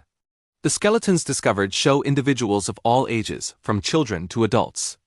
Forensic analysis suggests that many were not local to Chichén Itzá, indicating they were brought from other regions of the Maya Empire, highlighting the city's vast influence. These rituals were likely performed during times of crisis, severe drought, famine, or disease. In moments of desperation, the Maya turned to the sacred cenote to make their most powerful plea. The act was one of cosmic reciprocity. In their worldview, the gods had sacrificed their own blood to create humanity, and in turn, humans had to offer their own life force to sustain the gods and the universe. It was a cycle of creation, sacrifice, and renewal. Imagine the scene. A person, perhaps adorned in fine clothing and jewelry, stands at the edge of the precipice. After intricate ceremonies, they are sent into the sacred waters, carrying the hopes and fears of their entire community with them. It wasn't about cruelty. It was about survival and maintaining cosmic order. They were emissaries to the supernatural world. The belief was that the spirits of those offered would journey through the watery underworld to deliver their messages directly. This direct line of communication was what made the cenote so powerful. It wasn't just a place of offering. It was an oracle. Priests would interpret ripples in the water, the way an object sank, or even visions they received during the ceremonies as divine responses. The discovery of these artifacts and remains in the early 20th century by Edward H. Thompson revolutionized our understanding of Maya religion. He dredged the cenote for years, bringing up thousands of objects that confirm the tale he's told in ancient manuscripts, like the Popol Vuh and by Spanish chroniclers like Bishop Diego de Landa. These findings provided tangible evidence of the rituals that had once been dismissed by some as mere legend. Today, when you visit Chichén Itzá and stand before the sacred cenote, you can feel the weight of its history. The water is no longer used for rituals, but the sense of reverence remains. It's a quiet, imposing place that invites contemplation. You're not just looking at a geological feature. You're looking into the heart of the ancient Maya spiritual world. It is a testament to a faith that saw the divine in the natural landscape and believed in a profound, cyclical relationship between humanity and the gods. This incredible natural well served as a church, an oracle, and a final resting place. It was the nexus where the world of the living, the dead, and the divine all converged. The sacred cenote is a powerful reminder of the complexity of human belief and the extraordinary lengths people will go to in their search for meaning and connection with the universe. It's a story written not in stone, but in water, gold, jade, and bone. Thank you so much for joining me on this deep dive into Maya spirituality. It's a fascinating, complex subject that shows us just how different worldviews can be. If you enjoyed this exploration, make sure to like this video and subscribe to the channel for more journeys into the ancient past. Hit that notification bell so you don't miss our next adventure. See you next time. Welcome back to our journey through the magnificent history of the Maya. In our last chapter, we marveled at the zenith of Chichén Itzá, a sprawling metropolis that dominated the Yucatán Peninsula. But as we know, all great empires eventually face their twilight. Today, in Chapter 16, we're exploring the decline of Chichén Itzá, a story not of a sudden, dramatic collapse, but of a slow, gradual fade from power. For centuries, Chichén Itzá was the undisputed heart of the northern Maya lowlands. Its political influence, economic might, and religious authority were unparalleled. But around the year 1200 CE, the foundations of this great city began to weaken. What happened? Why did this powerhouse of a city begin to lose its grip? The answer, as is often the case in history, is complex and multifaceted. It wasn't one single event, but a convergence of factors that slowly unraveled the city's dominance. One of the primary drivers of Chichén Itzá's decline was political fragmentation. The unified rule that had held the region together under the Itzá's leadership began to fracture. Imagine a powerful central government that, over decades, starts losing control over its provinces. That's essentially what happened. Local lords and smaller city-states, which had once been loyal vassals or junior partners, began to assert their independence. They saw an opportunity to break free from Chichén Itzá's control and carve out their own spheres of influence. This process wasn't necessarily a series of large-scale wars, at least not initially. It was more of a political unraveling. Allegiances shifted. Tribute payments may have slowed to a trickle, then stopped altogether. The central authority of Chichén Itzá simply couldn't project its power as effectively as it once had. This fragmentation created a power vacuum in the Yucatán, and a new political landscape began to emerge, one characterized by competing city-states rather than a single dominant capital. This political shift had a direct and devastating impact on another pillar of Chichén Itzá's power, its economy. The city had become wealthy by controlling key trade routes. It was a major hub in a vast network that stretched from the highlands of Guatemala to the coastal regions of the Gulf of Mexico and the Caribbean. Valuable goods like obsidian, jade, salt, and cacao flowed through its markets. The city's rulers managed and protected these routes, and in return, they reaped enormous profits and prestige. But as political control weakened, so did the control over these vital economic arteries. Newly independent city-states began to challenge Chichén Itzá's monopoly. Trade routes started to shift. Why send your goods through a region with uncertain leadership when a new, more stable, or more direct route becomes available? Maritime trade, in particular, was on the rise. Coastal cities could bypass the old overland routes controlled by Chichén Itzá, trading directly with other regions via sea canoes. Think of it like a major highway system being rerouted. The old, bustling rest stops and towns along the original highway suddenly find themselves bypassed. The traffic, the commerce, the lifeblood of their economy is now flowing elsewhere. This is what happened to Chichén Itzá. the flow of goods and wealth was diverted, starving the city's elite of the resources they needed to maintain their grand temples, support their armies, and project their power. The economic engine that had fueled the city's golden age began to sputter. And as Chichén Itzá waned, a new power was waxing. To the west, another city was steadily growing in influence, Mayapan. Founded around the mid-13th century, Mayapan would eventually become the new political capital of the Yucatán. The ruling family of Mayapan, the Kukulkan, were ambitious and savvy. They capitalized on the fragmentation and shifting trade routes, forging new alliances and establishing a new confederation of Maya states known as the League of Mayapan. Unlike the sprawling open layout of Chichén Itzá, Mayapan was a densely packed, walled city. This defensive posture might reflect the more turbulent and competitive political climate of the time. The rise of Mayapan wasn't an overnight conquest. It was a gradual transfer of power. Over several generations, the political, economic, and religious center of gravity in the Yucatán shifted from Chichén Itzá to Mayapan. The torch of leadership was passed. So what became of Chichén Itzá itself? It's important to understand that the city wasn't suddenly abandoned and left to the jungle. The decline was a process, not an event. People continued to live in and around Chichén Itzá for a long time. The population dwindled, the monumental construction ceased, and the grand plazas and temples fell into disrepair. The city lost its status as a bustling capital, but it never lost its spiritual significance. Even after its political and economic collapse, Chichén Itzá remained a sacred place. Maya people continued to make pilgrimages to its cenotes and temples for centuries, long after the last king had departed. The sacred cenote, in particular, remained a revered site for offerings and rituals. The memory of its greatness endured in the collective consciousness of the Maya people. It transitioned from being a living, breathing political center to a hallowed site of pilgrimage, a monument to a glorious past. This slow decline is a crucial part of Chichén Itzá's story. It reminds us that civilizations are complex systems. When they fall, it's rarely because of a single catastrophe. It's usually a cascade of interconnected issues: political instability, economic shifts, environmental pressures, and the rise of new competitors. In the case of Chichén Itzá, the city that had so masterfully balanced these forces for centuries eventually succumbed to their combined weight. Its monumental architecture, however, remained. The pyramids, temples, and ball courts stood as silent witnesses to its former glory, waiting to be rediscovered centuries later. The decline wasn't an end, but a transformation. The power of the Itzá rulers faded, but the legacy of their city was etched in stone, destined to captivate the world for generations to come. Join us next time as we travel to the new seat of power in the Yucatán and explore the rise and fall of the last great Maya capital, Mayapan. It's a story of intrigue, conflict, and the final chapter of pre-Columbian Maya urban life. Thank you for watching. If you're enjoying this deep dive into Maya history, please hit that like button, and be sure to subscribe and turn on notifications so you don't miss the next chapter of our epic journey. We'll see you then.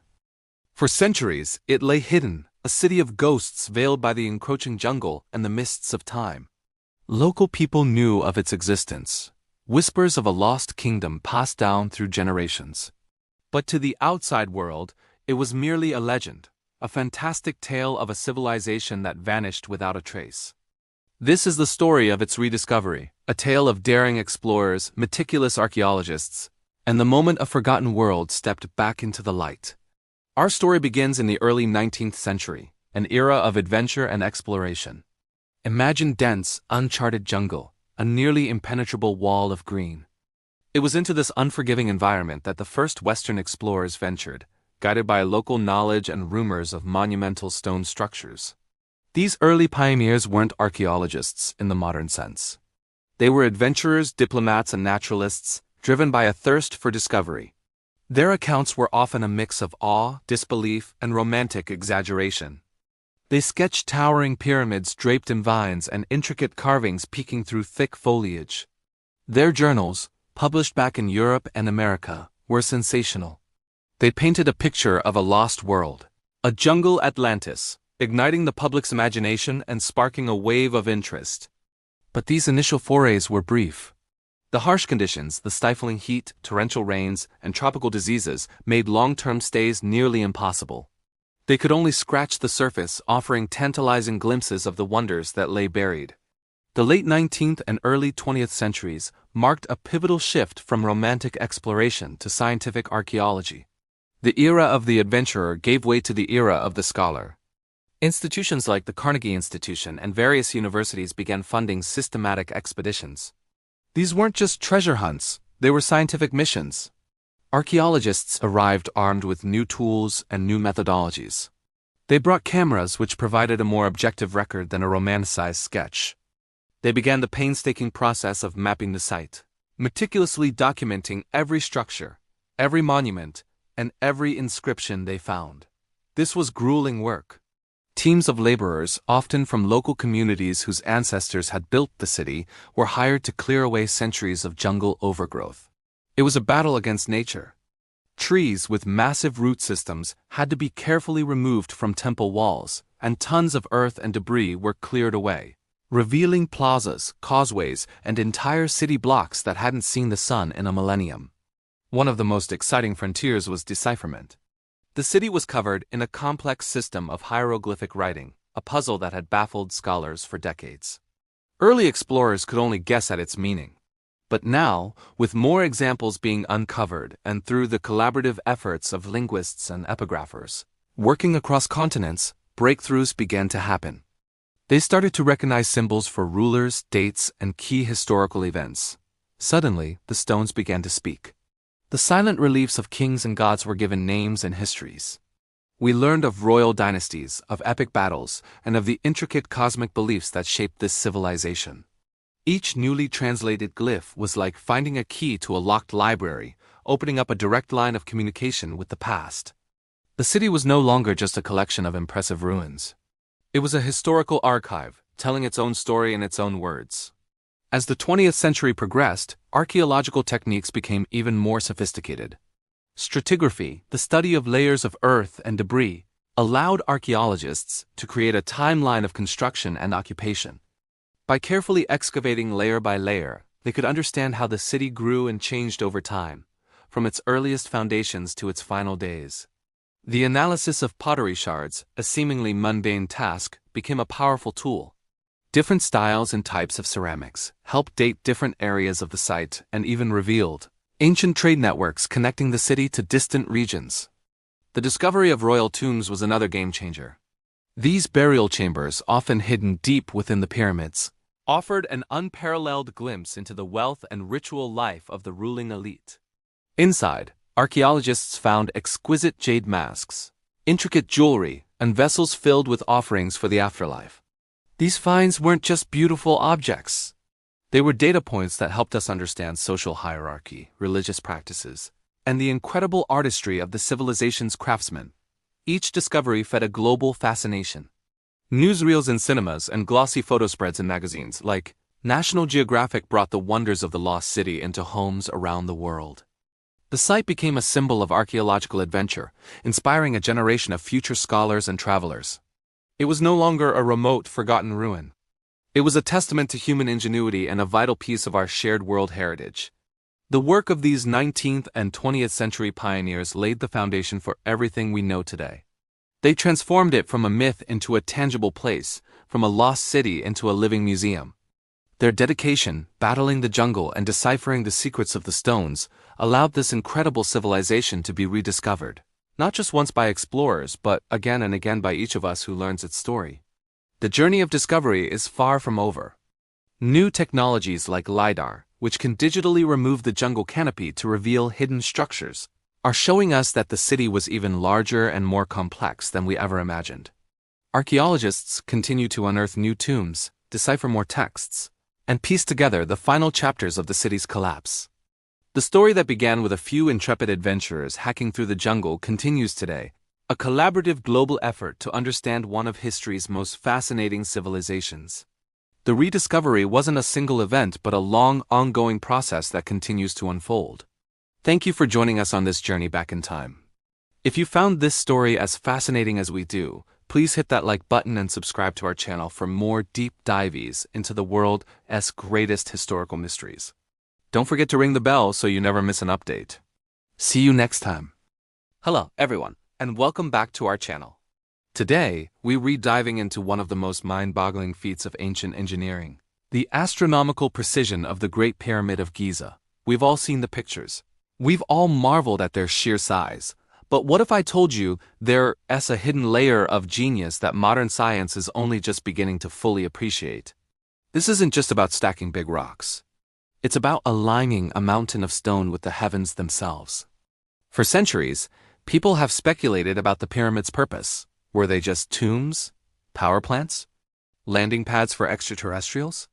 While those are fun to think about, the scientific evidence points to something far more elegant and profound, a deep, functional connection to the cosmos. And it all culminates in a spectacular event that happens twice a year on the spring and autumn equinoxes. This is what many call the equinox miracle. So what exactly is this miracle? On the evening of the equinox, as the sun sets, a peculiar shadow play unfolds on the Great Pyramid. The pyramid's slightly indented faces, a feature so subtle you can't see it from the ground, cause the structure to appear split in two. For a few brief moments, one half of the pyramid is cast in brilliant light, while the other half falls into sharp, deep shadow. It's a breathtaking sight, a celestial announcement that day and night are perfectly balanced across the globe. For a long time, this was considered a fascinating coincidence, but was it? Or was it an intentional design, a cosmic clock built on an epic scale? This is where modern science steps in, transforming ancient mystery into verifiable fact. The question scientists and archaeologists like Mark Lenner and Glenn Dash began to ask was, just how precise is this alignment? To answer this, they couldn't just rely on casual observation, they needed hard data. So they turned to the tools of the 21st century. Satellite imagery, global positioning systems, and sophisticated computer simulations. One of the first things they investigated was the pyramid's orientation to the cardinal directions: true north, south, east, and west. The results were, frankly, astonishing. The Great Pyramid is aligned to true north with a degree of accuracy that is almost unbelievable. We're talking about an error of less than 3/60ths of a degree. To put that in perspective, that's more accurate than many modern buildings, including the Meridian Building at the Greenwich Observatory in London, which is considered the benchmark for global longitude. And remember, the ancient Egyptians achieved this without compasses, without satellites, without any of the technology we take for granted. So, how did they do it? This became the next big puzzle. Glenn Dash, an engineer who dedicated years to studying this, proposed a brilliant and elegantly simple method. He suggested that the Egyptians likely used the sun and a shadow-casting stick, known as a gnomon. By tracking the shadow of the gnomon throughout a single day, they could trace its path on the ground a curve.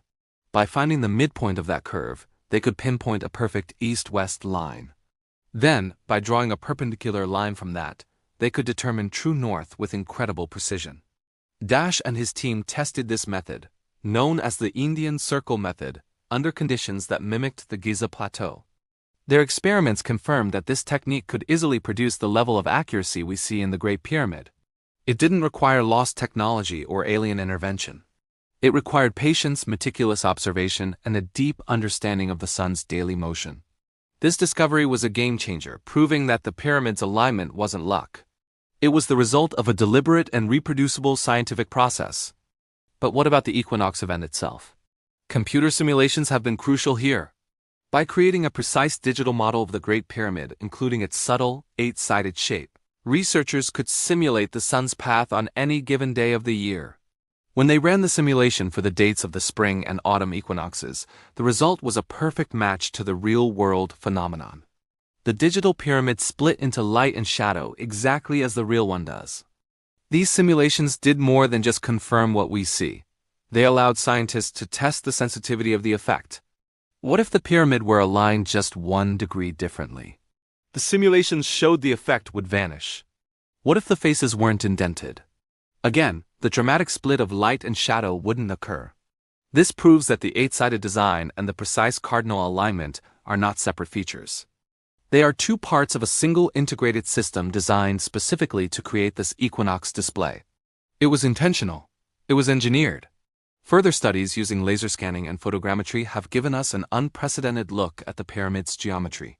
These techniques create detailed 3D models, revealing every bump and imperfection on the pyramid's surface.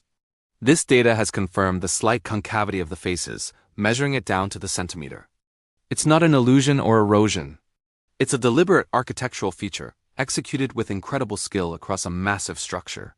Think about the implications of this. The builders of the Great Pyramid weren't just piling stones. They were sculpting a mountain to interact with the light of our star on specific, cosmically significant days. They were creating a calendar, a clock, and a temple all in one. The structure itself became a message, a testament to their knowledge of astronomy and their place in the universe. This equinox miracle wasn't just for show. In a society that depended on agriculture, the equinoxes were fundamentally important. They marked the changing of the seasons, the right time for planting and harvesting. The pyramid, by visually announcing the equinox, served a vital civic and religious function. It was a way of unifying the nation under a shared cosmic order, with the pharaoh as the intermediary between the heavens and the earth. What modern science has done is strip away the layers of myth and speculation to reveal a truth that is, in many ways, even more awe-inspiring. The genius of the ancient Egyptians wasn't supernatural. It was a human genius born from careful observation, brilliant problem-solving, and a desire to build something that would last for eternity. The measurements, the simulations, the experiments, they all tell the same story.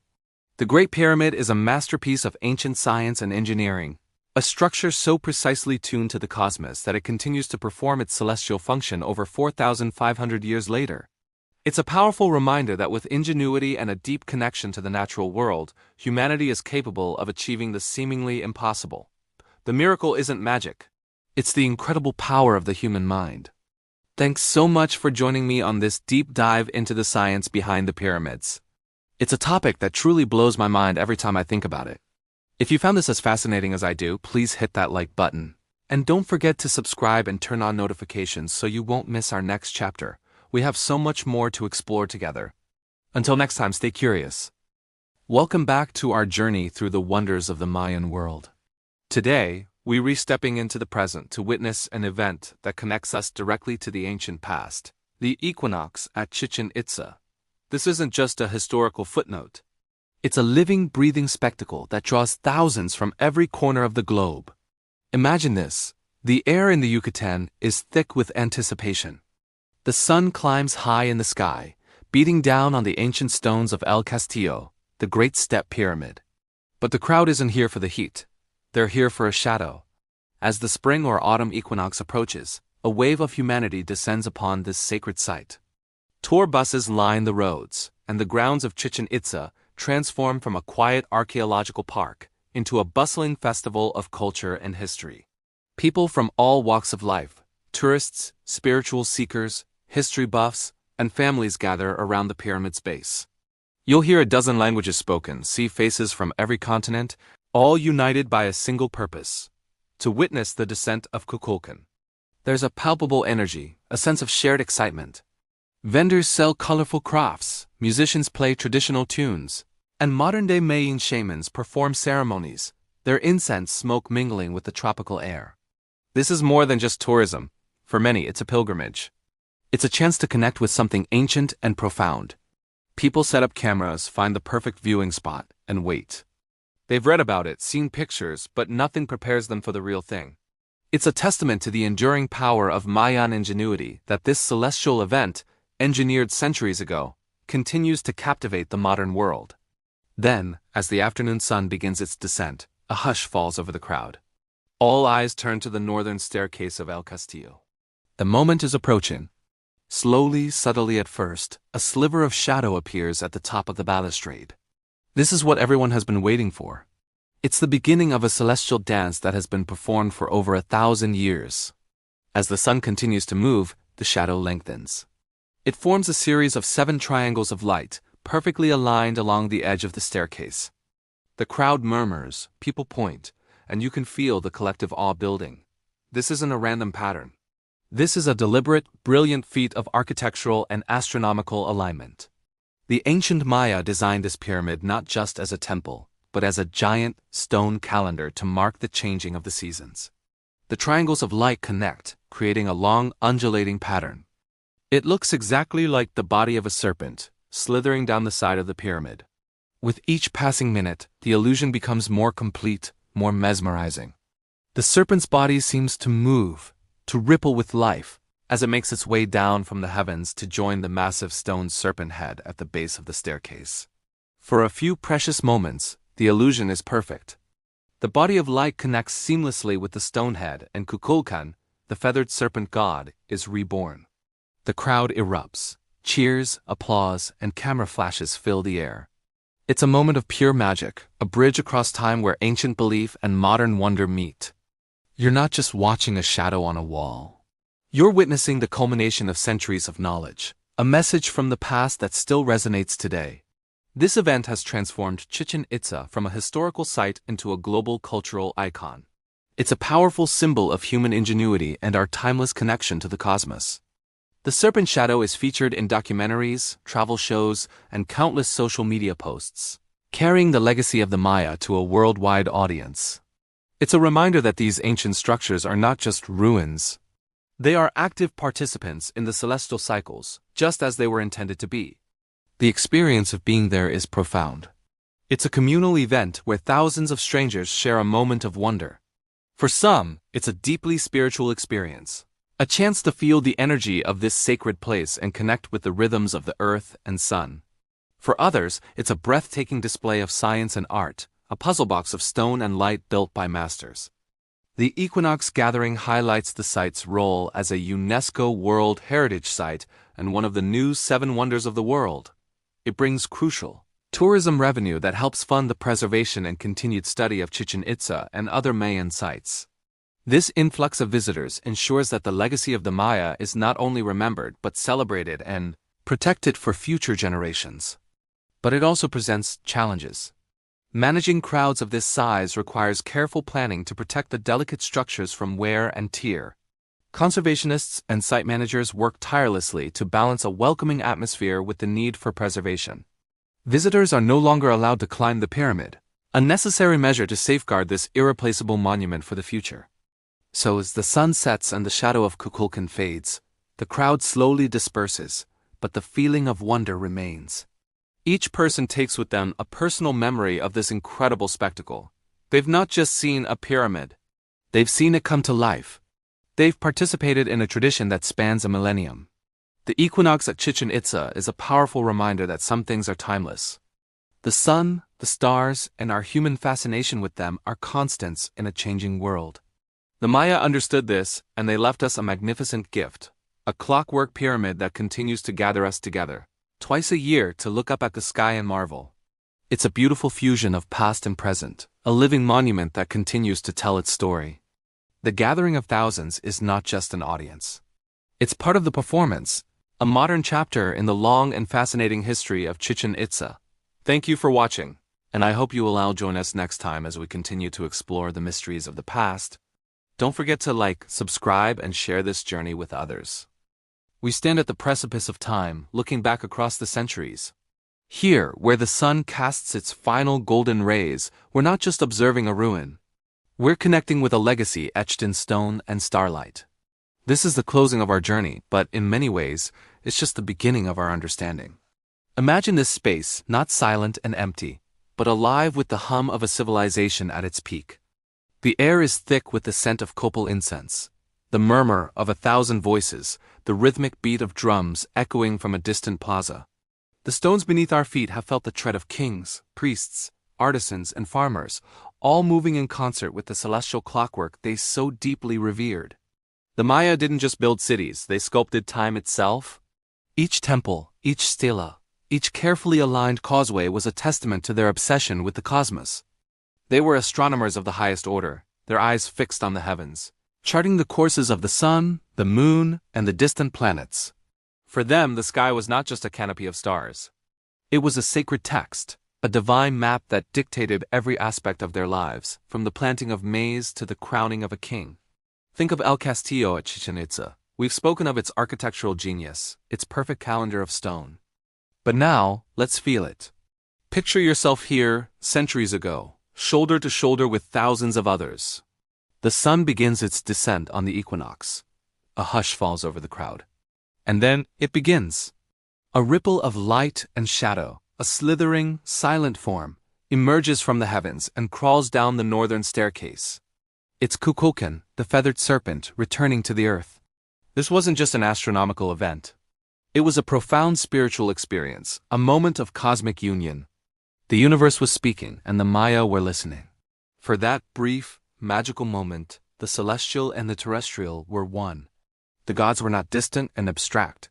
They were present, tangible, their power made manifest in the play of light upon stone. Can you feel the awe? The collective gasp of a people witnessing the divine? The priests, standing atop the pyramid, their faces illuminated by the setting sun, were the keepers of this sacred knowledge, the intermediaries between the human and the cosmic. They were watching the same descending serpent that, in a way, we can still see today. This deep connection extended beyond grand ceremonies. It permeated the very fabric of their society. Their calendar system, a marvel of mathematical precision, was more than a way to mark the days. It was a philosophical framework, a cyclical understanding of existence where time had no true beginning and no absolute end. The long count calendar, tracking vast spans of time, speaks to a civilization that thought in terms of eons, not just lifetimes. They saw themselves as part of a grand, repeating cosmic drama, a story that had been unfolding for millennia and would continue for millennia more. Every carved glyph tells a piece of this story. These are not just decorative patterns. They are a complex language of history, mythology, and science. The faces that stare out from the stele are not anonymous figures. They are real kings and queens, their lives and deeds meticulously recorded for posterity. To walk through a Maya city is to walk through a library of stone, where every wall has a story to tell if we only learn how to read it. They chronicle epic battles, royal marriages, and astronomical conjunctions with equal reverence, because to the Maya, it was all interconnected. The fate of a kingdom was inextricably linked to the movement of the stars. Let's journey in our minds to Palenque, nestled in the lush jungles of Chiapas. Here, the architecture feels more intimate, almost organic, as if it grew from the forest floor. The Temple of the Inscriptions, the final resting place of the great King Pacal, is a prime example. For centuries, his tomb lay hidden deep within the pyramid, a secret chamber holding one of the most remarkable discoveries in Maya archaeology. The intricate sarcophagus lid depicts Pacal at the moment of his death, falling into the jaws of the underworld, yet simultaneously being reborn, ascending the world tree towards the celestial realm. This single image encapsulates the Maya worldview, a belief in the cyclical nature of life, death, and rebirth. It's a vision of continuity, not finality. The universe was a living entity, constantly in a state of flux, of becoming.